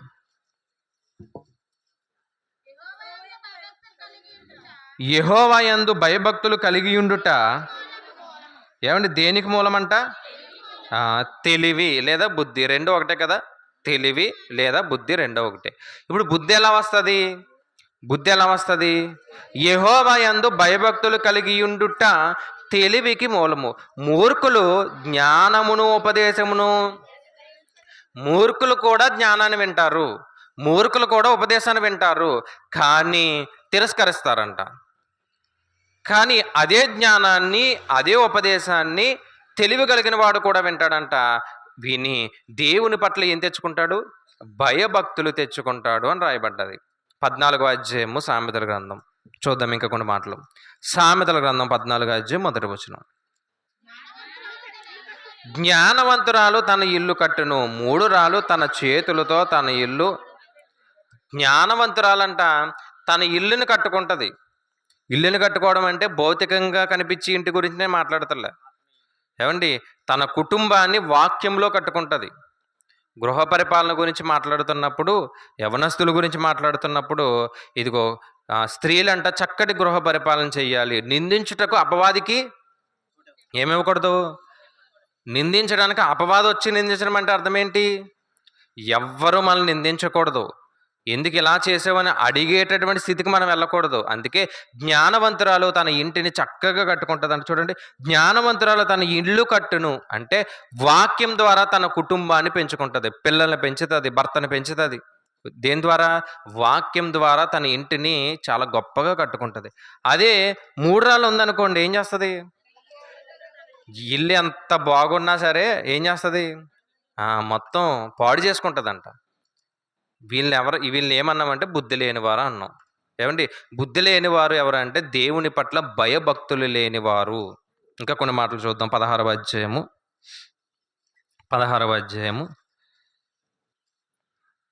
22వ వచనం. తెలివి గలవానికి వాని తెలివి జీవపు ఓట.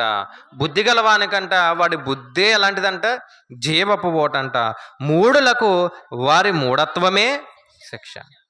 అంటే బుద్ధి లేని వారికి వారి యొక్క బుద్ధి లేని తనం ఏదైతే ఉందో మూఢత్వం అని రాయబడ్డది. వారి మూఢత్వమే ఎక్కడికి తీసుకెళ్తుంది? శిక్షకు తీసుకెళ్తుంది. అదే బుద్ధి కలిగిన వాడికంట వాడి బుద్ధే జీవపు ఓట. ఆ జీవపు ఓట మనల్ని పరలోకానికి తీసుకెళ్తుంది. ఏమండి, దేవుని పట్ల ఎవరికైతే భయం ఉందో, దేవుని పట్ల ఎవరికైతే భక్తి ఉందో, ఆ భయము ఆ భక్తి ఉన్నవారు బుద్ధి కలిగిన వారు. వారు బండ మీద తన ఇంటిని కట్టుకుంటారు. జ్ఞానవంతురాలకి బుద్ధి ఉంటే తన ఇంటిని చక్కగా ఏం చేస్తుందండి? చక్కగా కట్టుకుంటుంది. దేంతో? వాక్యముతో కట్టుకుంటుంది. ఎలా కట్టుకుంటుంది అంటే వాక్యంతో కట్టుకుంటుంది. అదే మూఢురాలు ఉందనుకోండి, మొత్తం ఇంటిని ఏం చేస్తుంది? పాడు చేసుకుంటుందండి. ఏమంటే ప్రతిదానికి సర్దుకుపోయామనుకోండి, ఎప్పటికైనా ఇల్లు చాలా చక్కగా స్థిరంగా నిలబడుతుంది. ప్రతిదానికి గొడవ పెట్టుకున్నాం అనుకోండి, చివరికి ఏమవుతుంది చెప్పండి? నిందించుటకు అపవాదికి ఏమి ఇవ్వకూడదంట. ఇటు అపవాదే నిందిస్తున్నాడంటే మనం ఎలా ఉన్నామో చూడండి. అపవాది ఎవరు అంటే దుష్టుడు. ఆ దుష్టుడే మనల్ని నిందిస్తున్నాడంటే మనం ఇంకెంత దుష్టులు. అందుకే ఎప్పుడూ కూడా మాట చెప్తానండి, మన ఫ్యామిలీ విషయాలు అక్కడ వరకునే ఉండాలి, లోపల వరకునే ఉండాలి. అవి బయటికి ఎప్పుడు రాకూడదు. అర్థమైందండి? ఇంట్లో కూడా ఎవరైతే ఒక నలుగురు ఉంటారో, ఐదుగురు ఉంటారో వారు ఏం చేయాలంటే, ఇంట్లో అందరికీ సమస్యలు ఉంటాయండి. సమస్యలు లేని వారు ఎవరైనా ఉంటారా? ఎవరో ఉండరు కదండి. ప్రార్థన చేయమని చెప్పడం తప్ప ప్రతిదాన్ని బయటికి చెప్పుకొని, ఏవండి మన ఇంట్లో వాళ్ళని మనమే ఏం చేస్తామంటే తక్కువ చేసుకుంటాం. మన ఇంట్లో వాళ్ళని ఎవరో తక్కువ చేయరు, మనమే తక్కువ చేసుకుంటాం. ప్రతి దాన్ని ఎక్కడ తీసుకొస్తాం? బయటకు తీసుకొచ్చి మన ఇంట్లో వారి యొక్క పరిస్థితులు మనం ఏం చేస్తాం? భర్తని కానీ, భార్యని కానీ, పిల్లల్ని కానీ మీరే తక్కువ చేసుకుంటున్నారనుకోండి, మీరే విలువ ఇవ్వకపోతే ఇంక బయట వారు విలువిస్తారా? ఇవ్వరు. వారి గురించి ప్రార్థన చెయ్యండి అని అడగండి. వారు పాడైపోతున్నారండి, ప్రార్థన చేయండి, వారు మారాలని అడగండి. తక్కువ చేయడం వేరు, ప్రార్థన కోరడం వేరు. అందుకే జ్ఞానవంతురాలంట తన ఇల్లుని చక్కగా కట్టుకుంటుంది, మూఢురాలు తన ఇంటిని మొత్తం రోడ్డు మీద పెట్టుకుంటుంది. కాబట్టి మనం ఎలా ఉన్నాం? బుద్ధి కలిగిన వారుగా ఉన్నామా, బుద్ధి లేని వారుగా ఉన్నామా? బుద్ధి కలిగి ఉంటే దేవుని పట్ల ఏముంటాం? భయభక్తులు కలిగి ఉంటాం. బుద్ధి కలిగి ఉంటే దేవుని పట్ల భయభక్తులు కలిగి ఉంటాం. అలాంటి వారి గురించి దేవుడు మాట్లాడుతున్నాడు. మరలా వద్దాం, మత్తయి సువార్త 25వ అధ్యాయము మరలా చదువుదాం. మత్తయి గారు రాసినటువంటి సువార్త 25వ అధ్యాయము 13 వచనాలు ఉన్నాయి. ఏమండి? పరలోక రాజ్యము తమ దివిటీలు పట్టుకొని పెండ్లు కుమారుని ఎదుర్కొనుటకు బయలుదేరిన 10 మంది కన్యకులను పోలి ఉన్నది. ఇప్పుడు మనకి ఏమర్థమైందంటే, ఇందులో దివిటీలు అంటే వాక్యమని, బుద్ధి కలిగిన వారంటే దేవుని పట్ల భయభక్తులు కలిగి ఉన్నవారని, బుద్ధి లేని వారంటే వారు కూడా దేవుని వాక్యాన్ని వింటున్నారా లేదా? వింటున్నారు. వారు కూడా ఈయన మాటలు విని ఇసుక మీద కట్టుకున్నారంట, ఈయన మాటలు విని బండ మీద కట్టుకున్నారంట. అంటే వీళ్ళు ఎవరు అంటే బయట వారు కాదు. బుద్ధి లేని వారంటే బాప్తీసం పొందిన వారే. అర్థమైందండి? బయట వారి గురించి దేవుడు చెప్పట్లేదు, బాప్తీసం పొంది సంఘంలో ఉన్న వారి గురించి చెప్తున్నారు. వీళ్ళు కన్యకలే, వాళ్ళు కన్యకలే, కాకపోతే వీళ్ళు బుద్ధున్న కన్యకలు, వీళ్ళు బుద్ధి లేని కన్యకలు. ఇప్పుడు పెండ్లి కుమారుడు ఎవరు అంటే మనకు అర్థమైంది, పెండ్లి కుమార్తె ఎవరు అంటే మనమే అర్థమైంది. ఏమండి? అందులో కూడా బుద్ధి లేని పెండ్లి కుమార్తెలు ఉన్నారు, బుద్ధి కలిగిన పెండ్లి కుమార్తెలు ఉన్నారు. ఇప్పుడు ఏం జరిగిందంట? 3వ వచనం, బుద్ధి లేని వారు తమ దివిటీలు పట్టుకొని తమతో కూడా నూనె తీసుకొని పోలేదు, బుద్ధి గలవారు తమ దివిటీలతో కూడా సిద్ధలలో నూనె తీసుకొని పోయేది. పెండ్లి కుమారుడు ఆలస్యము చేయగా వారందరూ కునికి నిద్రించుచుండిరి. పెండ్లి కుమారుడు ఏం చేశాడంట? ఆలస్యం చేశాడంట. ఎందుకు ఆలస్యం చేశాడు? యేసుక్రీస్తు ప్రభువు వారే కదా పెండ్లి కుమారుడు. ఎందుకు ఆలస్యం చేశాడు ఆయన? ఎందుకు ఆలస్యం చేశాడు? ఆయన వస్తానని 2025 సంవత్సరాల క్రితం చెప్పాడు, ఇప్పటికీ రాలేదు. ఎందుకు ఆలస్యం చేశాడు? ఒకసారి మాట్లాడుకున్నాం మనం. ఏమండి? ఎవరైనా ఇంకా మారతారు అనే ఒక ఆలోచన కలిగి ఒకసారి వచనం కూడా చూసేద్దాం. ఎక్కడంటే పేతురు గారు రాసినటువంటి 2వ పత్రిక 3వ అధ్యాయము 8వ వచనంలో పేతురు గారు రాసినటువంటి చదవండి. ఏమనగా ప్రభు దృష్టికి 1000 చదవండి. 1000 సంవత్సరములు ఒక దినం వలె ఉన్నవి. కొందరు ఆలస్యమని ఎంచుకున్నట్లు ప్రభు తన వాగ్దానము గురించి ఆలస్యం చేయువాడు కాదు గాని, ఎవడును నశింపవలని ఇచ్చేంపక అందరూ మారు మనసు పొందవలని కోరుచు మీ ఎడల దీర్ఘశాంతము గలవాడై ఉన్నాడు. అంటే ఎందుకు పెండ్లి కుమారుడు ఆలస్యం చేశాడంటే, ఇంకా ఎవరో మారలేని వారు ఉన్నారు, వారందరూ మారాలని మన మీద ప్రేమ కలిగి ఆయన ఏం చేస్తున్నాడంట?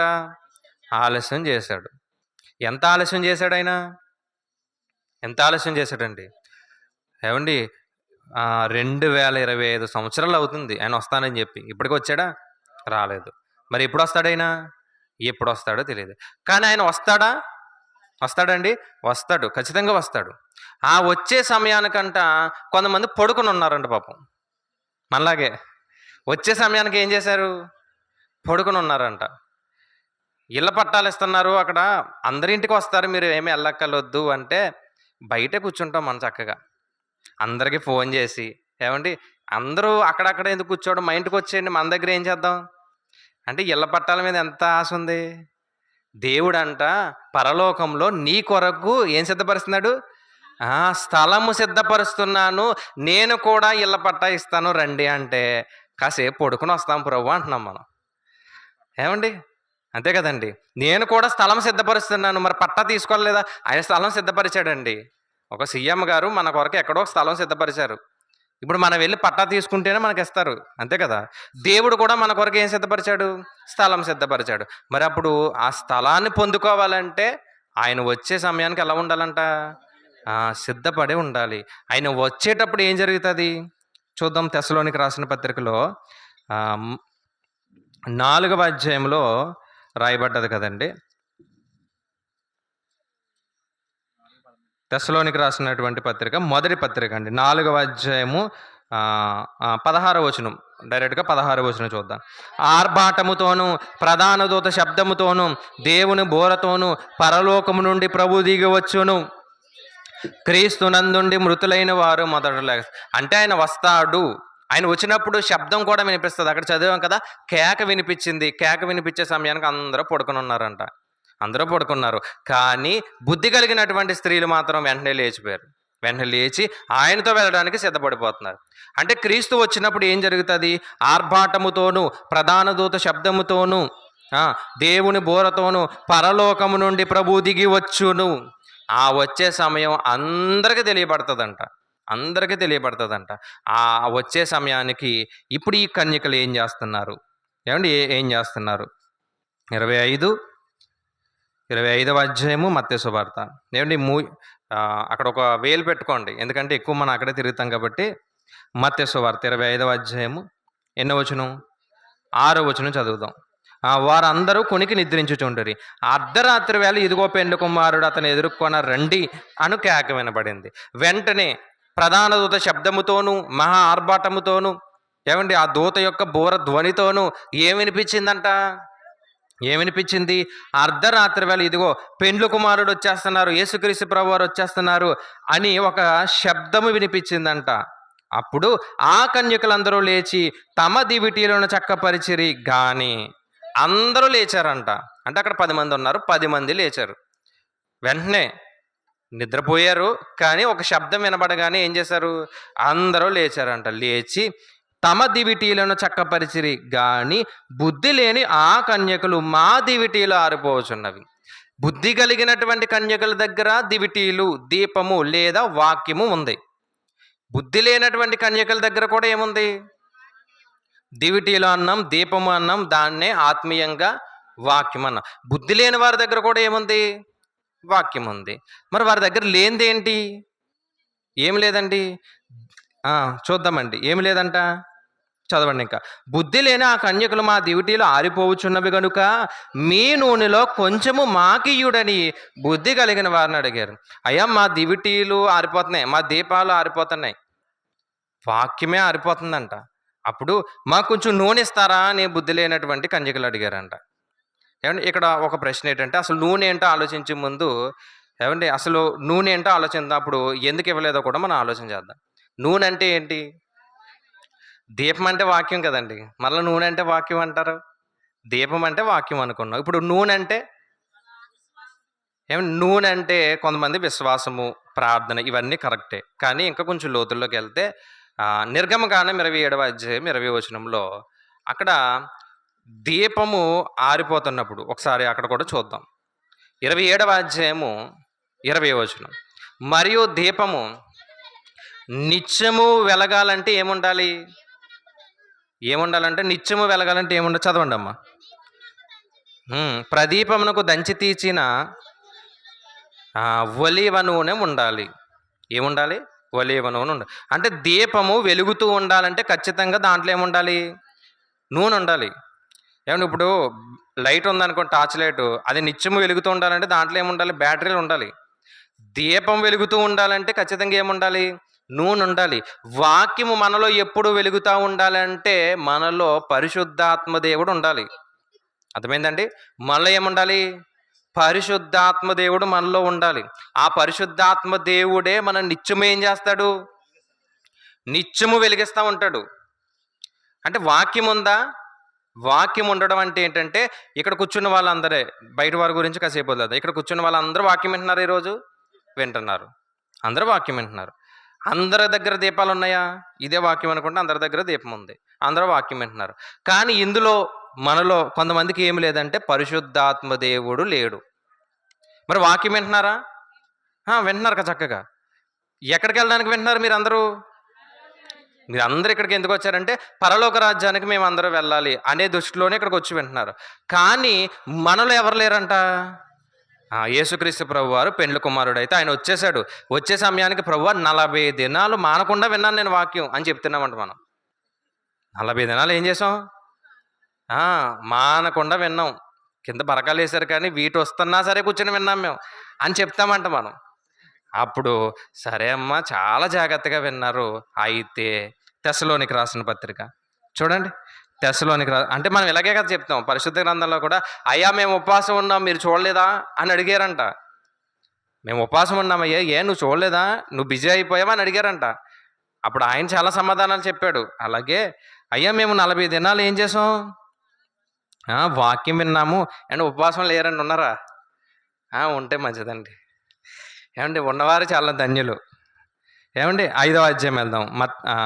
తెస్సలోనికి రాసినటువంటి మొదటి పత్రిక 5వ అధ్యాయము మొదటి నుంచి కొన్ని విషయాలు చూద్దాం. సహోదరులారా, ఆ కాలంను గూర్చి ఆ సమయంను గూర్చి మీకు రాయనక్కరలేదు. ఏ కాలం గురించి? ప్రభు వచ్చేటటువంటి రెండవ రాకడ గురించి నేను రాయాల్సిన పని లేదు. రాత్రి వేళ దొంగ ఎలాగో వచ్చునో అలాగే ప్రభు దినం వచ్చునని మీకు బాగుగా తెలియను. లోకులు అంటారంట నెమ్మదిగా ఉన్నది, భయమేమీ లేదు అని చెప్పుకుంటారంట. లోకులు అంటారంట ఏం భయం లేదు, ఆయన ఎప్పుడో చెప్పాడు వస్తాడేంటి? ఆయన వచ్చే సమయానికి పిల్ల పుట్టేస్తుంది, పెరిగిపోతుంది, పెళ్ళిళ్ళు అయిపోతే ఆ పిల్ల కూడా చచ్చిపోద్ది కానీ ఆయన రాడు అని లోకులు అనుకుంటారంట. నెమ్మదిగా ఉన్నది, భయమేమీ లేదని చెప్పుకుంటారంట. గర్భిణీ స్త్రీకి ప్రసవ వేదన వచ్చినట్లు వారికి అకస్మాత్తుగా నాశనం తటస్థించును గనుక వారెంత మాత్రము అని మొత్తం ఈ 5వ అధ్యాయం అంతా కూడా క్రీస్తు వచ్చినప్పుడు ఏం జరుగుతుంది అనే చెప్పారు. 5వ అధ్యాయం మీరు ఇంటికి వెళ్ళిన తర్వాత ఒకసారి మళ్ళా గమనించండి. క్రీస్తు వచ్చినప్పుడు ఏమి జరుగుతుంది అని చెప్పారు. ఆయన వచ్చే సమయానికి ఎలాంటి పరిస్థితులు వస్తాయి, ఉగ్రత గురించి, ఆ మహాదినం గురించి రాశారు. అలా మనం చదువుకుంటూ వెళ్ళిపోతే 15వ వచనం, ఎవడు కీడుకు ప్రతి కీడు ఎవనికైనను చేయకుండా చూచుకొనడి. మీరు ఒకని ఎడలు ఒకడు మనుషులందరి ఎడలను ఎల్లప్పుడూ మేలైన దానిని అనుసరించి నడుచుకొనడి. ఎల్లప్పుడూ సంతోషముగా ఉండుడి, ఎడతెగక ప్రార్థన చేయుడి, ప్రతి విషయమునందు కృతజ్ఞతాస్తుతులు చెల్లించుడి.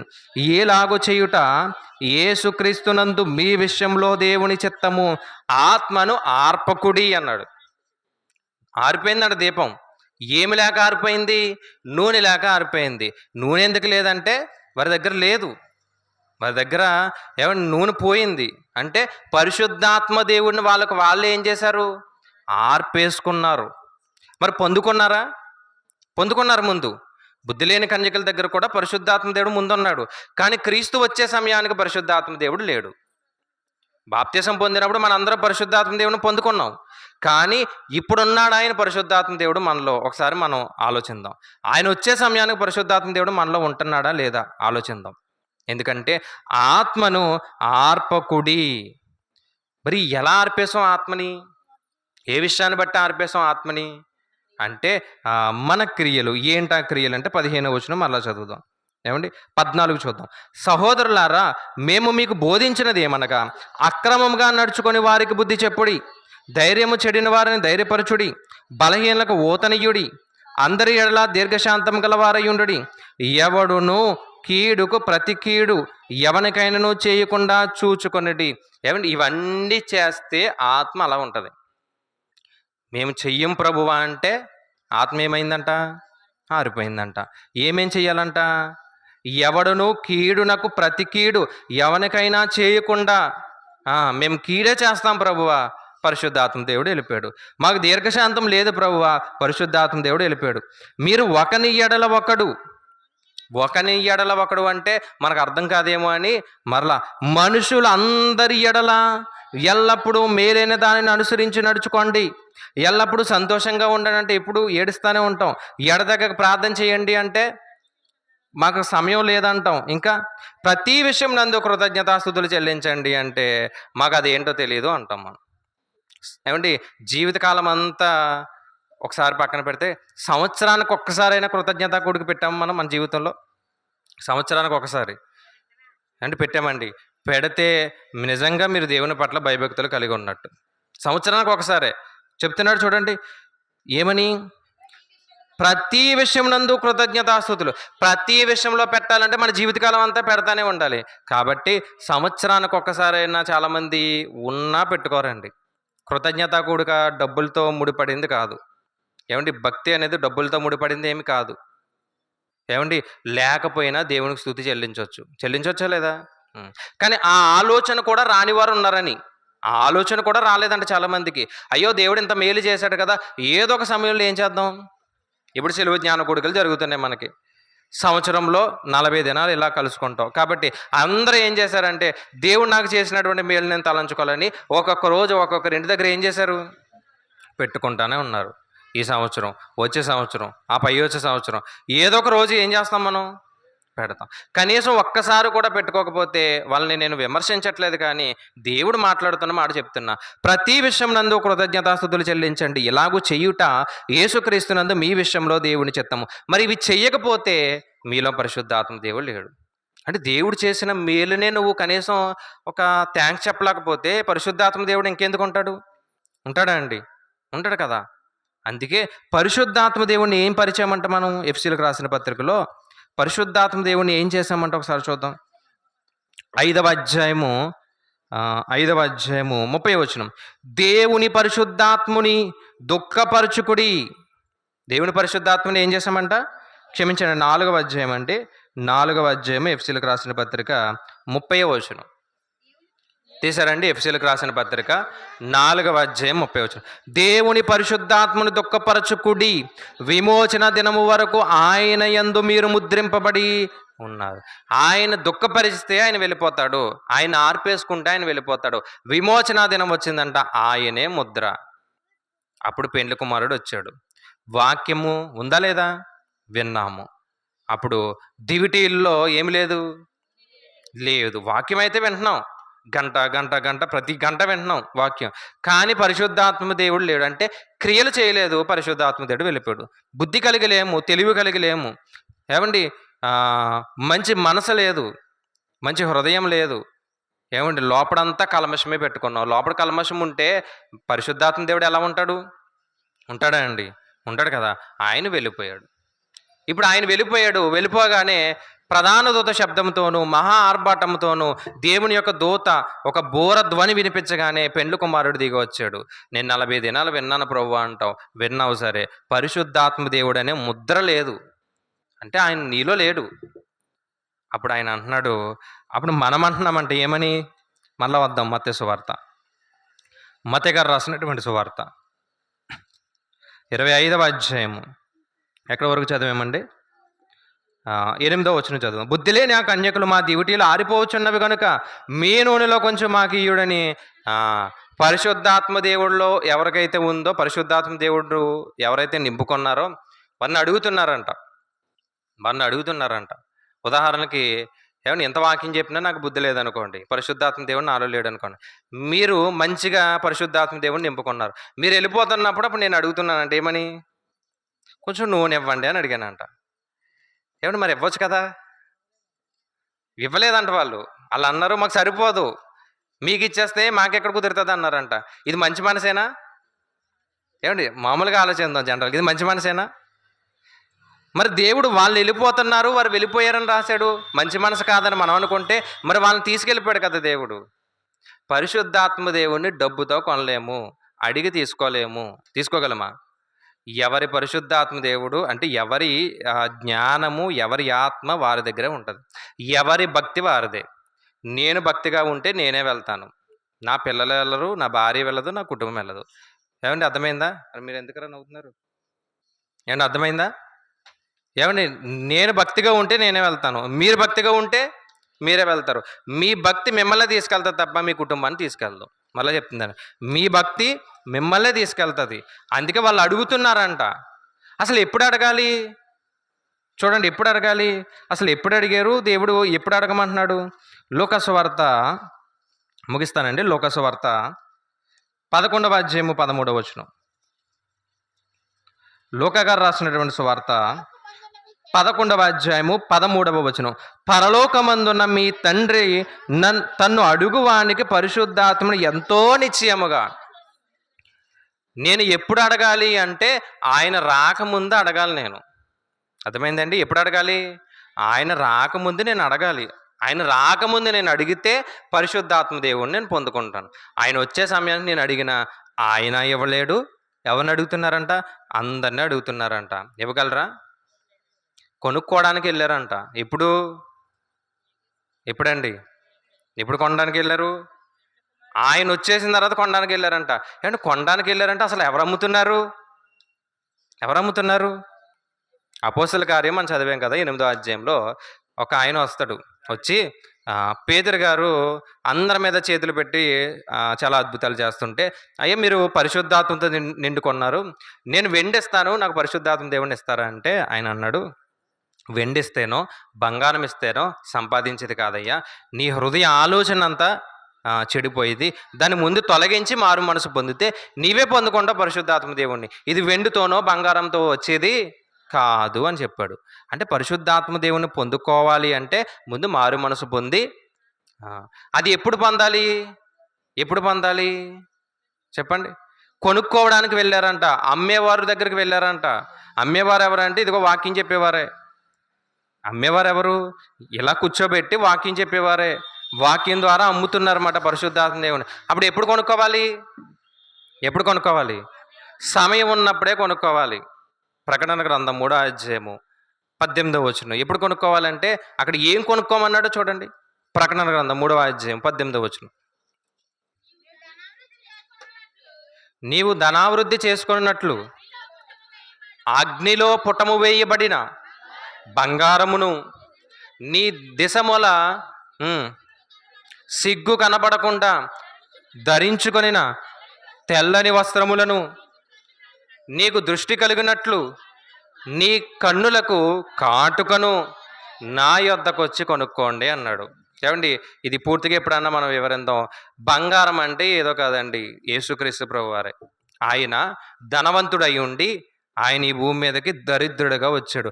ఆయన దేంతో పోల్చగలం మనం? బంగారంతో పోల్చగలమా? వజ్రాలతో పోల్చగలమా? దేనితోని పోల్చలేము. ఆయన్ని పోల్చలేమండి. కానీ ఆయన భక్తుడు ఒక విధంగా పోలుస్తూ బంగారాన్ని అంటే క్రీస్తుని సంపాదించుకోండి అన్నాడు. నీ దిశముల సిగ్గు కనబడకుండా ఉండడానికి వస్త్రాలు ధరించుకోండి. యెషయా గ్రంథము 61వ అధ్యాయము 10వ వచనం. యెషయా గ్రంథం 61వ అధ్యాయము 10వ వచనం. చదవండి అమ్మా. వేడుకొనిన ధరించుకొని పెండ్లి కుమారుణ్ణి రీతిగాను ఆభరణములతో అలంకరించుకొనిన పెండ్లి కుమార్తె రీతిగాను ఆయన రక్షణ వస్త్రములు నాకు ధరింపచేసి ఉన్నాడు, నీతి అను పై బట్టను. అంటే నీ దిశముల సిగ్గు కనబడకుండా ఉండాలంటే నువ్వు వస్త్రాలు ధరించుకోవాలి. అవి కొనుక్కోండి అంటున్నాడు. నా దగ్గరికి వస్తే నేను ఇస్తాను అంటున్నాడు. ఏంటయ్యా వస్త్రాలు అంటే నీతి అనే వస్త్రాలు ధరించుకోవాలి. ఏ వస్త్రాలండి? నీతి అనే వస్త్రాలు ధరించుకోవాలి. ఒకటి బంగారం కొనుక్కోండి అన్నాడు, అది క్రీస్తు అయితే లేదా వాక్యం అయితే. రెండవది వస్త్రాలు కొనుక్కోండి అన్నాడు, నీతి అనే వస్త్రాలను ఏం చేయాలంట? కొనుక్కోండి అన్నాడు. అలాగే నీ కళ్ళకి ఏంటి? కాటుక కొనుక్కోండి అన్నాడు. ఏమండి, ఈరోజు మనందరి కళ్ళు అపవాది మూసేశాడండి. మీ మనోనేత్రాలు గుడ్డితనము కలుగజేశాడు అన్నాడు. ఆ గుడ్డితనములో నుండి బయటికి రావాలి అంటే ప్రకాశవంతమైనటువంటి నేత్రాలు కావాలి, ఆలోచించే నేత్రాలు కావాలి. ఇవి కావాలి అంటే ఇదిగో నా దగ్గరికి రండి అన్నాడు. కాటుక అంటే మనం పెట్టుకునే కాటుక గురించి మాట్లాడతలేదు ఆయన. మన మనోనేత్రం గుడ్డితనం కలుగజేయబడ్డదంట. దాన్ని ఇప్పుడు చక్కగా చూడాలంటే ఏం చేయాలి? వాక్యం దగ్గర రావాలి, అంతే కదండి. అప్పుడప్పుడు కాటుక ఎందుకు పెట్టుకుంటారు? మీరు ఎందుకు పెట్టుకుంటారండి? కళ్ళు మంటలు వచ్చినప్పుడు, కంట్లో ఏమన్నా పడ్డప్పుడు, కళ్ళు బాగా కనిపించడానికి దేని పెట్టుకుంటారు? కాటుక పెట్టుకుంటారు. వాక్యం సరిగ్గా అర్థం అవ్వాలి అంటే ఇప్పుడు ఎవరిని పొందుకోవాలంటే పరిశుద్ధాత్మ దేవుని పొందుకోవాలి. చదివింది నాకు అర్థం కావట్లేదు ప్రభు అంటే ఎవరు చెప్తారు మనకి? ఆయన సాయం చేస్తాడు. ప్రార్థన చేయడం ఎలా రాదు, మనకు ప్రార్థన చేయడం రానప్పుడు అంట ఆయన మాట్లాడుతూ, మీకు ప్రార్థన చేయడం రాదు కాబట్టి ఆయన మాట్లాడుతూ ఉచ్చరింప సఖ్యము కాని మూలికలతో ఆయనే మన పక్షాన్ని ఏం చేస్తున్నాడంట. మీరు మొదలు పెట్టండి ప్రార్థన. మీరు ఏం చేస్తారు, మీరు ఏమనుకున్నారో దాన్ని చేయరు, ఇంకోటి చేస్తారు. కారణం ఏంటి? కొన్ని సందర్భాల్లో ప్రార్థన చాలా గొప్పగా చేస్తాం కదండి. చేసిన తర్వాత చాలా బాగా చేసావు అంటారు. నేను ఇలా అనుకోలేదు అంటారు. మరి ఎవరు సాయం చేశారు? వాక్యం చెప్తున్నప్పుడు కూడా మేము అనుకున్న దానికంటే కొంచెం ఇంకో కొన్ని వచనాలు చెప్పామనుకోండి, ఎవరు సాయం చేశారు? దేవుడే. అంటే పరిశుద్ధాత్మ దేవుణ్ణి పొందుకోండి అని చెప్తున్నాడు ఆయన. నా దగ్గరికి రండి, నేనేం చేస్తాను, నేను ఇస్తాను అంటున్నాడు. సామెతల గ్రంథం 23:23లో కూడా సత్యాన్ని కొనుక్కోండి అన్నాడు. చూడండి, సామెతల గ్రంథం 23:23 సత్యాన్ని అమ్మివేయక దాన్ని కొని ఉంచుకోండి. ఎందుకు ఉంచుకోవాలి? సత్యాన్ని అమ్మేసుకోకుండా కొని ఉంచుకోండి అన్నాడు. ఎందుకు ఉంచుకోవాలి? అండ్ అప్పుడప్పుడు పాత కాయిన్స్, పైసాలు ఉంటాయి కదండి, 25 పైసలు, 50 పైసలు ఉంటాయి, తెలుసా అండి? ఉన్నాయండి మీ దగ్గర ఎవరన్నా? అప్పుడప్పుడు అవి కూడా విలువ కలిగినవే, తెలుసా అండి? కొన్ని కొన్ని కాయిన్స్, నాణాలు ఉంటాయి కదా, వాటికి కూడా కొంచెం ధర పలుకుతుంది కొన్ని చోట్ల.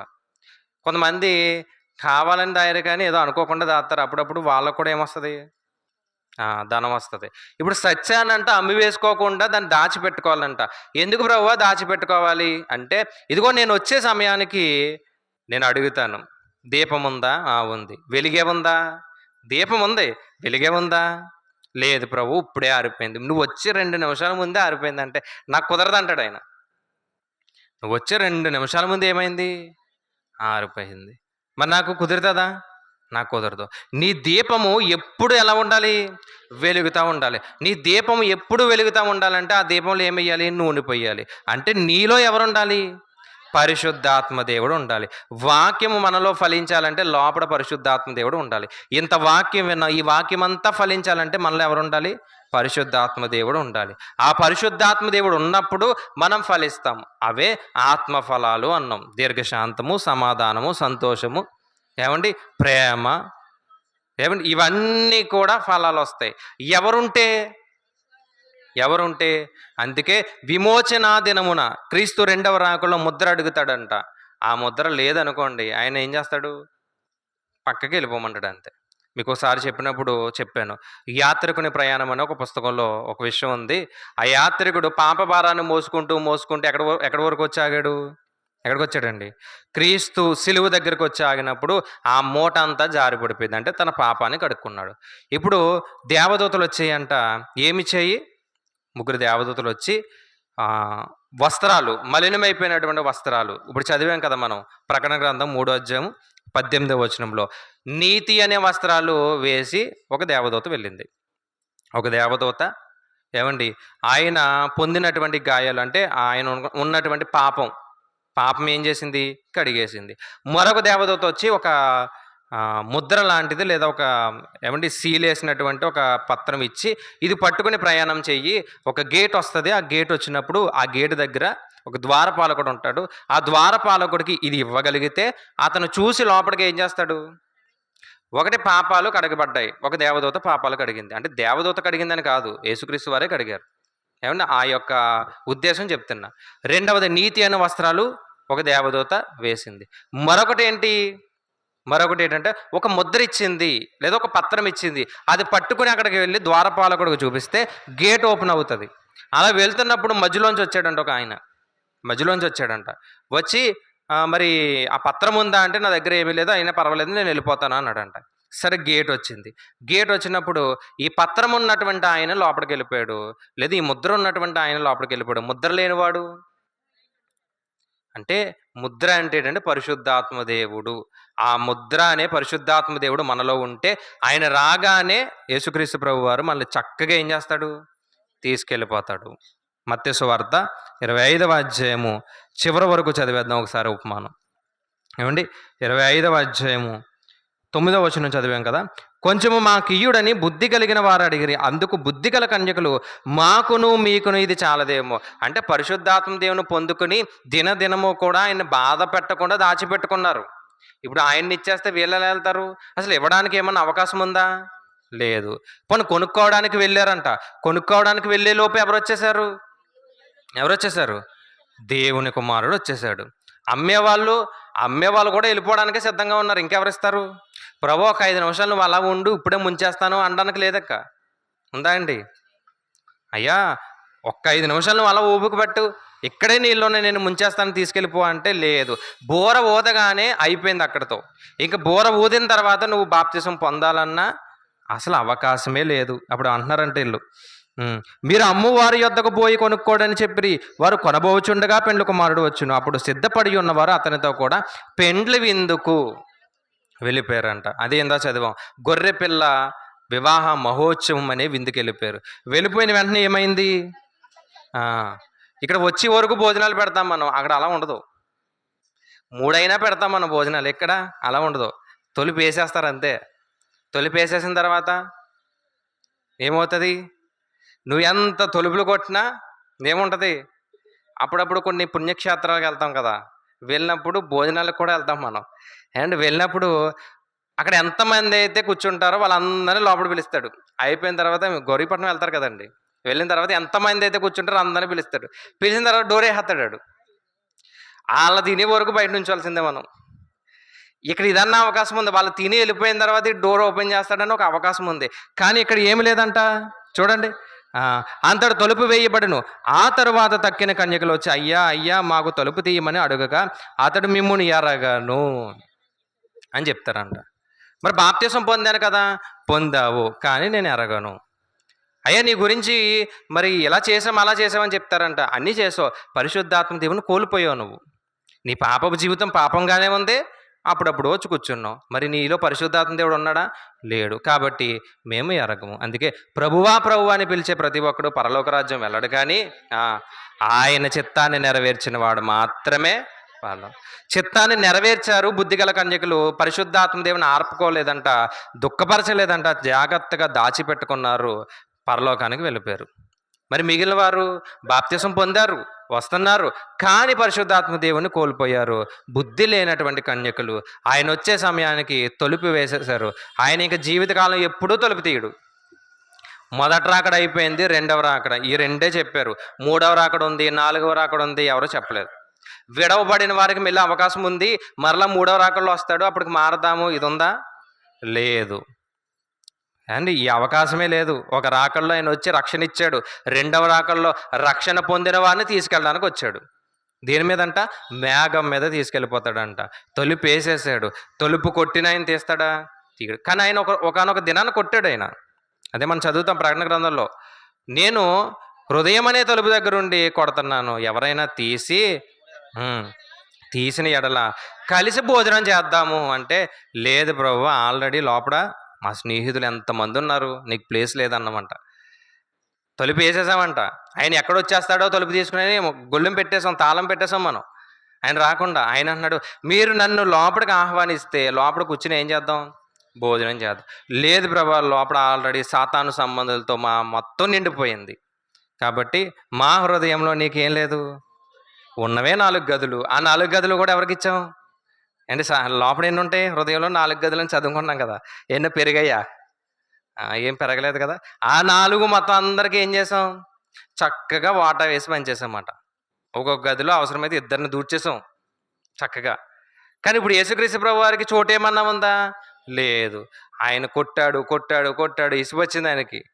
అప్పుడు ఆయన టైం వచ్చిందన్నమాట. ఆయన టైం వచ్చింది, అప్పుడు మనం కొడుతున్నామంట తలుపు. అప్పుడు ఆయన అంటున్నాడు, మీరెవరు అని అడిగాడు. అంతే, ఒకటే మాట, మీరెవరు, అంతే, అయిపోయింది ఇంక జీవితం.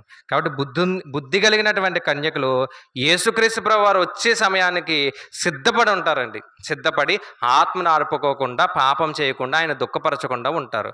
అదే బుద్ధి లేని కన్యకులు వాక్యం వింటారు, దేవుని మాటలు వింటారు, శ్రద్ధగా కూర్చుంటారు, కానీ వాక్యం లోపలికి వెళ్ళదు, వెళ్ళినా ఫలించదు. అప్పుడు ఆత్మ ఏమైంది? ఆరిపోయింది. ఆయన వచ్చే సమయానికి నూనె లేదు. ఎక్కడ నెతుకుతాం నూనెని? నెతకే సమయం ఉందా? ఆయన ఒక సమయం ఇచ్చాడంట, ఆ సమయంలో నెతకండి, ఇదే రక్షణ దినము, ఇదే అనుకూల సమయం, ఇప్పుడే నెతకాలి ఆయన్ని, ఇప్పుడే నెతకాలి. ఇప్పుడు నెతకలేదనుకోండి, ఆయన వచ్చే సమయానికి ఎవ్వరూ బాప్తిస్మం ఇవ్వరు, ఎవ్వరూ రక్షణ ఇవ్వరు. అసలు ఆయనే ఏమీ చేయలేడు.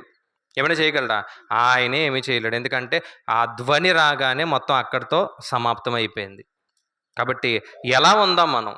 బుద్ధి కలిగిన వారుగా ఉందామా? బుద్ధి లేని వారుగా ఉందామా? ఎలా ఉందాం? బుద్ధి కలిగిన వారుగా ఉండి పరిశుద్ధాత్మ దేవుని దుఃఖపరచకుండా, ఆత్మని ఆర్పేసుకోకుండా, నూనెని చక్కగా దాచిపెట్టుకొని, వాక్యాన్ని హృదయంలో భద్రం చేసుకుని, ఆయన వచ్చే సమయానికి కేక వినిపించగానే చక్కగా చనిపోయిన వారు కూడా తిరిగి లేచిపోతారు. సమాధుల్లో ఉన్నవారు కూడా ఏమవుతారంట? తిరిగి లెగుస్తారని రాయబడ్డది. ఆయన వచ్చే సమయానికి ప్రభువా నీ వాక్యం నా హృదయంలో ఉంది, పరిశుద్ధాత్మ దేవుడు నా హృదయంలో ఉన్నాడు అంటే ఆయనే తీసుకెళ్ళిపోతాడు. ముద్ర చూస్తాడు, తీసుకెళ్ళిపోతాడు. మిగిలిన వారు, లేనివారు అంతే. మీరెంత తలుపు కొట్టినా సరే ఆ తలుపు ఎప్పటికీ ఓపెన్ అవ్వదు. ఇప్పుడు ఓపెన్ అయ్యి ఉంది ఆల్రెడీ. తలుపు ఏం చేశాడు ఆయన? ఓపెన్ చేసి ఉంచాడు. ఎంతమంది వస్తారో రండి అంటున్నాడు లోపలికి, విందు చేద్దాం అంటున్నాడు. నేను రాను అంటే ఆయన తలుపు మూసేసిన తర్వాత, ఆయన తలుపు వేసేసిన తర్వాత ఇంక తీయడం అనేది జీవితకాలంలో జరగదు. అందుకే సమయం ఉన్నప్పుడే రక్షణ పొందండి. సమయం ఉన్నప్పుడే ఏం చేయాలి? బాప్తిసం పొందండి. కాబట్టి ఈ వాక్యం విన్నటువంటి మీలో ఎవరైనా ఒకవేళ బాప్తిసం పొందాలని ఆశ ఉంటే ఏమండి ముందుగానే తెలియపరచండి. మనం గుడ్ ఫ్రైడేకి ముందు రోజే ఒకవేళ దేవుడు అవకాశం ఇస్తే ఆ కార్యక్రమం చేద్దాం. ఎందుకంటే గురువారం మనం ప్రభు బల కార్యక్రమం ఆచరిస్తాం కాబట్టి ఆ ప్రభు బల కార్యక్రమంలో నూతనంగా ఎవరన్నా మారితే వారు కూడా తీసుకోవడానికి ఒక మంచి అవకాశం దేవుడు ఈ సంవత్సరం మనకి ఇస్తాడు. కాబట్టి ఒకవేళ మీ మనసు మారి నేను బాప్తిసం పొందాలి, రక్షణ పొందాలి, ఇదే అనుకూల సమయం, మరలా యేసుక్రీస్తు ప్రభువు వారు ఎప్పుడు వస్తారో మాకు తెలియదు అనుకుంటే మారు మనసు నిమిత్తం మాత్రమే ఏం చేయాలి? మారి పెళ్ళికనో, ఫంక్షన్లకనో, కార్యక్రమాలకనో, లేదంటే ఉద్యోగాలకనో కాదండి. దేనికి? నీ హృదయంలో వాక్యం నాటబడి నువ్వేం చేయాలి? ఇన్ని మాటలు విన్నామంటే ఖచ్చితంగా నాటబడే ఉంటుంది. ఇన్ని మాటలు విన్నామంటే ఖచ్చితంగా మారాలనే అవకాశం రావాలి. కాబట్టి ఒకవేళ ఎవరన్నా ఉంటే, అవకాశం ఉంటే నాకు తెలియపరిస్తే ఈ 10 దినాలు ఏమండి వచ్చే ఈ యొక్క 10 దినాలు కూడా వారి నిమిత్తం మనం ఏం చేద్దాం? ప్రార్థన చేద్దాం. గురువారం వారికి బాప్తిసం ఇద్దాం. ఆ రోజు ప్రభు బల కార్యక్రమంలో వారు కూడా పాలి భాగస్తులు అవ్వడానికి మంచి అవకాశం ఉంది. కాబట్టి మీరు బుద్ధి కలిగి ఉంటారో, బుద్ధి లేకుండా ఉంటారో ఏమండి దేవుడు మనకు వాక్యం ద్వారా చెప్పాడు. మంచి ఆలోచన చేద్దాం. దేవుడు వచ్చే సమయానికి సిద్ధపడి ఉందాం. ప్రార్థన చేసుకుందాం. దయ కలిగినటువంటి మా కన్న తండ్రి, నీ ఘనమైన ఉన్నతమైన నామమునకు వందనములు. దేవా మీ యొక్క ఉన్నతమైన కృపలో తండ్రి మమ్మల్ని కాచి కాపాడిన విధానాన్ని బట్టి తండ్రి వందనములు. విన్నటువంటి వాక్యాన్ని తండ్రి విడిచిపెట్టేవారుగా కాకుండా వాక్యానుసారంగా తండ్రి మా బ్రతుకుల్ని అయా మార్చుకోవడం తండ్రి కృప చూపించండి. కేవలం తండ్రి విని వెళ్ళిపోతున్నామేమో అయ్యా, మీరు వచ్చే సమయానికి తండ్రి దేవా ఆ నూనె అనే పరిశుద్ధాత్మ దేవుని తండ్రి ఆర్పివేసుకుంటే ఇదిగో తండ్రి మా యొక్క జీవితం ఎలాంటి పరిస్థితులకు వెళ్ళిపోతుందో తండ్రి వాక్యం సెలవిస్తుంది. ఆ దినం సమీపంగా ఉంది, మెలకువ కలిగి ఉండండి అని వాక్యం సెలవిస్తుంది. అయ్యా మీరు వచ్చే సమయానికి తండ్రి దేవా ఒకవేళ మేము మారకుండా ఉంటే అయ్యా ఇదిగో తండ్రి ఆ విందు తలుపు మూసివేయబడితే మేము ఎంత అరిచినా తండ్రి ఆ తలుపు అనేది తీయబడదు. ఇప్పుడు తండ్రి నీ కృపను బట్టి తీసివేయబడి ఉంది. మేము ప్రవేశించడానికి మీరు ఎంతో అవకాశం ఇస్తున్నారు. అయ్యా ఇదిగో తండ్రి యవన కాలంలో ఉన్నటువంటి బిడ్డలు ఈ యొక్క మాటలు విని వారి యొక్క హృదయాన్ని మార్చుకుని దేవా ఇదే రక్షణ దినమని, ఇదే అనుకూల సమయం అని తండ్రి గుర్తించి గమనించి అయ్యా ఇదిగో తండ్రి అయ్యా నీ యొక్క సంఘంలో చేరడానికి తండ్రి వారికి అవకాశాన్ని ఇవ్వండి. బలవంతం లేకుండా తండ్రి వారికి హృదయపూర్వకంగా తండ్రి మారుటకు తండ్రి కృప చూపించండి. మీరు వచ్చే సమయానికి బుద్ధి కలిగిన వారుగా తండ్రి మేమందరం ఉండడానికి తండ్రి సహాయపడతారని తండ్రి కోరుచున్నాం. అలాగే తండ్రి దేవా ముఖ్యంగా ఈ యొక్క కూడికి ఏర్పాటు చేసినటువంటి కుటుంబాన్ని బట్టి తండ్రి ప్రార్థన చేయుచున్నాం. వెంకట్రావు గారిని జ్ఞాపకం చేసుకోండి. 5 తండ్రి బలహీనలుగా ఉన్నారు, బలపరచండి. ఆ చేతి నొప్పితో తండ్రి బాధపడుచున్నారు తండ్రి, మీరు ముట్టి స్వస్థపరచండి అయ్యా, మంచి ఆరోగ్యాన్ని ఇవ్వండి. ఈ కృపను బట్టి నీ చిత్తాన్ని బట్టి వారు కూడా తండ్రి ప్రతి వారము నీ యొక్క మందిరానికి తండ్రి రావడానికి తండ్రి సహాయపడండి. అలాగే తండ్రి కర్ణమ్మ గారిని కూడా జ్ఞాపకం చేసుకోండి, వారికి కూడా మంచి ఆరోగ్యం దేవ మీరు దయచేయండి. అలాగే తండ్రి వారికి ఇచ్చినటువంటి బిడ్డలు అయ్యా హేమపుష్పాన్ని జ్ఞాపకం చేసుకోండి అయ్యా, వారి యొక్క కుటుంబాన్ని బట్టి తండ్రి ప్రార్థన చేయుచున్నాం. వారి యొక్క బిడ్డలను కూడా దీవించండి, ఆశీర్వదించండి. అలాగే చార్మిలను కూడా జ్ఞాపకం చేసుకొని బిడ్డ యొక్క చదువు విషయంలో తండ్రి మీరు తోడుగా ఉండండి. కుటుంబంలో ఉన్నటువంటి సమస్యలు, ఇరుకులు, ఇబ్బందులన్నీ కూడా తండ్రి పూర్తిగా దేవ మీరు తొలగించి మంచి ఆరోగ్యాన్ని తండ్రి కుటుంబానికి దయచేయండి. అలాగే తండ్రి సంఘంలో ఎవరైతే తండ్రి బలహీనలుగా ఉన్నారో వారందరినీ కూడా తండ్రి బలపరచండి. వారందరికీ మంచి ఆరోగ్యాన్ని దేవ మీరు దయచేయండి. అయ్యా ఇదిగో తండ్రి మరి ప్రసాద్ గారు తండ్రి దేవ కామెరలతో బాధపడుచున్నారని తండ్రి మేము విన్నప్పుడు తండ్రి అయ్యా నీ కృపను బట్టి తండ్రి వారి కుటుంబాన్ని దర్శించి దేవ ఆ బిడ్డ నిమిత్తం ప్రార్థన చేసి రావడానికి మీరు అవకాశాన్ని ఇచ్చారయ్యా, అందుని బట్టి వందనములు. యవ్వన కాలంలో ఉన్నాడు అయ్యా, మంచి ఆరోగ్యాన్ని ఇవ్వండి. తనకిచ్చినటువంటి భార్యని కుమారుని కూడా తండ్రి మీరు జ్ఞాపకం చేసుకోండి. కుటుంబాన్ని అంతని దీవించండి. వారు వెళ్తున్నటువంటి సంఘమును వారి యొక్క సేవకులు కూడా దీవించండి. అలాగే తండ్రి మరి ఈ రోజు కూడి వచ్చినటువంటి బిడ్డలందరినీ కూడా తండ్రి పేరు పేరున దీవించి ఆశీర్వదించి నీ కృపలో తండ్రి బలపరుస్తారని తండ్రి కోరుచు ఈ యొక్క ప్రార్థన క్రీస్తునామను బట్టి అడిగి పెడుకుంటున్నాం పరమ తండ్రి, ఆమేన్. తండ్రి అయిన దేవుని ప్రేమ, యేసుక్రీస్తు వారి యొక్క కృప, పరిశుద్ధాత్మాన్యోన్య సహవాసం యొక్క కుటుంబానికి కూడి వచ్చినటువంటి ప్రతి కుటుంబానికి సదాకాలము తోడుగా ఉండి నడిపించును గాక, ఆమేన్. ఆశీర్వాదంబుల్ మా మీద ఆశతో నమ్మియున్నాము, నీ సత్య వాగ్దానము ఈ మాహి మీద కృమ్మారించుము దేవా, క్రమ్మారా ప్రేమ వర్షంబున్ కృమ్మారించుము దేవా, ఆమేన్. అందరికీ వందనాలండి. యవనస్తులు వచ్చి మరి పలహారం పంచుతుండగా అజయ్ రేష్మ వచ్చి పాట పాడతారు. వారితో పాటు ఇంకా యవనస్తులు ఎవరన్నా ఏకీభవించి వారితో పాటు పాట పాడండి.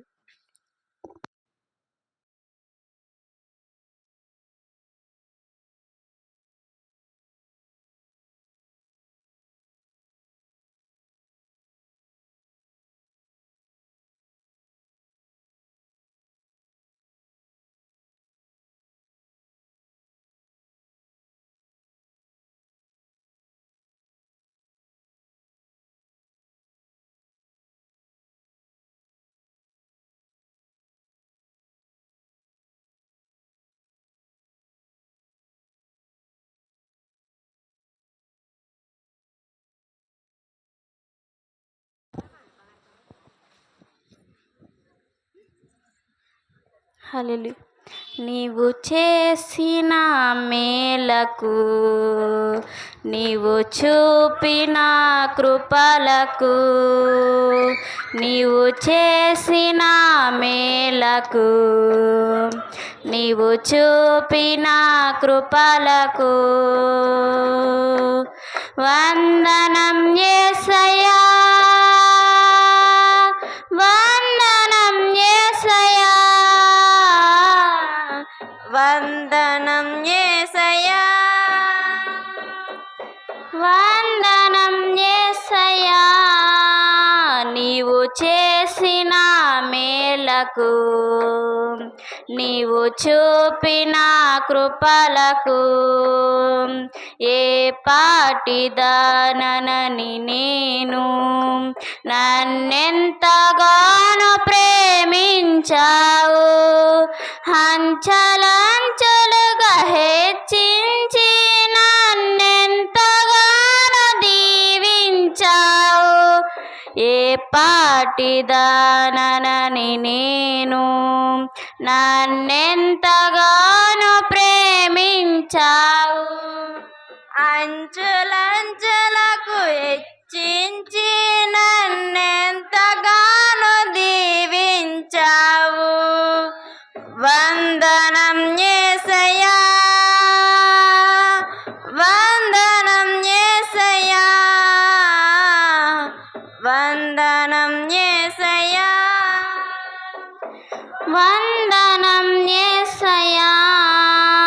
నీవు చేసిన మేలకు, నీవు చూపిన కృపలకు బలహీనమైన నన్ను నీవెంతగానో బలపరిచావు. క్రీస్తేసు మహిమైశ్వర్యములో ప్రతి అవసరమును తీర్చావు. బలహీనమైన నన్ను నీవెంతగానో బలపరిచావు. క్రీస్తేసు మహిమైశ్వర్యములో ప్రతి అవసరమును వందనం యేసయ్యా, వందనం యేసయ్యా, వందనం యేసయ్యా, వందనం యేసయ్యా, వందనం యేసయ్యా, వందనం యేసయ్యా, వందనం యేసయ్యా, వందనం యేసయ్యా.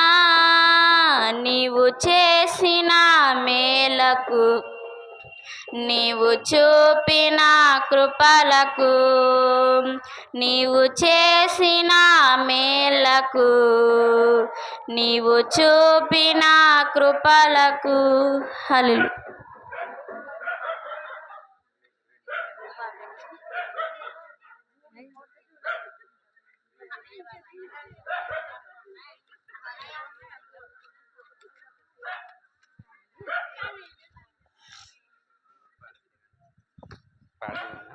రేపు డేవిడ్ రాజు గారు ఇంటి దగ్గర అండి. రేపు కూడా ఇక్కడే చర్చి దగ్గరే జరుగుతుందండి, గమనించండి. ప్రారంభ విశ్వాసరావు గారు, వాక్య భాగం స్మైలీ, ప్రార్థన వీరాణి గారు, ప్రత్యేక పాట విజయ్ గారు. అయితే వీరు సిద్ధపడి రావాలని దేవుని పేరట కోరుచున్నాం. అలాగే 12 శనివారం శాంతి గారి ఇంటి దగ్గర జరుగుతుంది, శుక్రవారం చర్చిలో జరుగుతుంది, గమనించండి.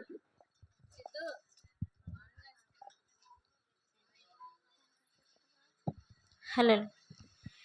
నీవు లేకుండా నేనుండలేను, నాకున్నవన్నీ నీవేసయ్యా. నీవు లేకుండా నేనుండలేను, నాకున్నవన్నీ నీవేసయ్యా. నా ప్రాణమా, నా ధ్యానమా, నా ఊపిరి నీవేసయ్యా. నా ప్రాణమా, నా ధ్యానమా, నా ఊపిరి నీవేసయ్యా. నీవు లేకుండా నేనుండలేను, నాకున్నవన్నీ నీవేసయ్యా. జాలి లేనిది మాయాలోకము, కలచ చెందెను నా దీన హృదయము. జాలి లేనిది మాయాలోకము, కలత చెందెను నా దీన హృదయము. నన్ను కాపాడుటకు నాదరి నిలచితివా, హస్తం చాపితివా, నన్ను బలపరచితివా. నన్ను కాపాడుటకు నాదరి చేరితివా, హస్తం చాపితివా, నన్ను బలపరచితివా. నా ప్రాణమా, నా ధ్యానమా, నా ఊపిరి నీవేసయ్యా. నా ప్రాణమా, నా ధ్యానమా, నా ఊపిరి నీవేసయ్యా.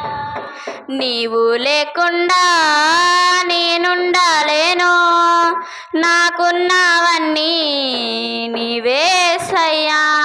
నన్ను ప్రేమించేవాడు ఎందరూ ఉన్నను, అంతం వరకు నాతో ఉండరు.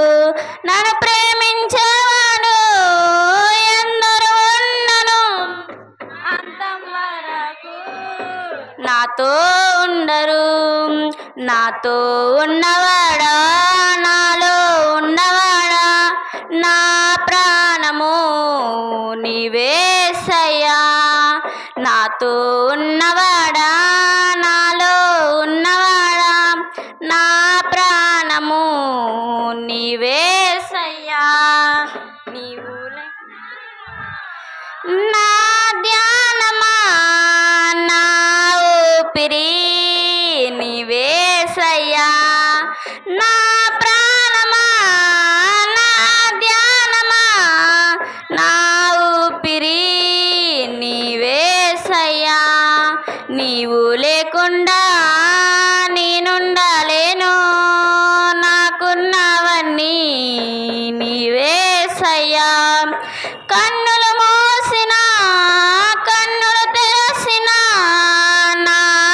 చూపులలో నీ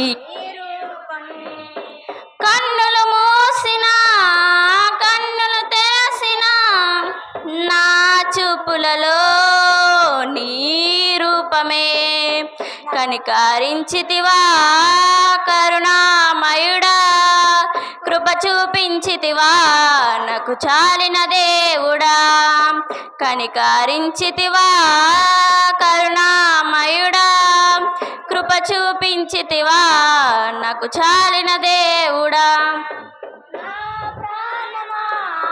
నా ధ్యానమా నా ఊపిరి నీవేసయ్యా నా ప్రాణమా నా ధ్యానమా నా ఊపిరి నీవేసయ్యా నీవు లేకుండా నేనుండాలేను నాకున్నవన్నీ నీవేసయ్యా హల్లెలూయా.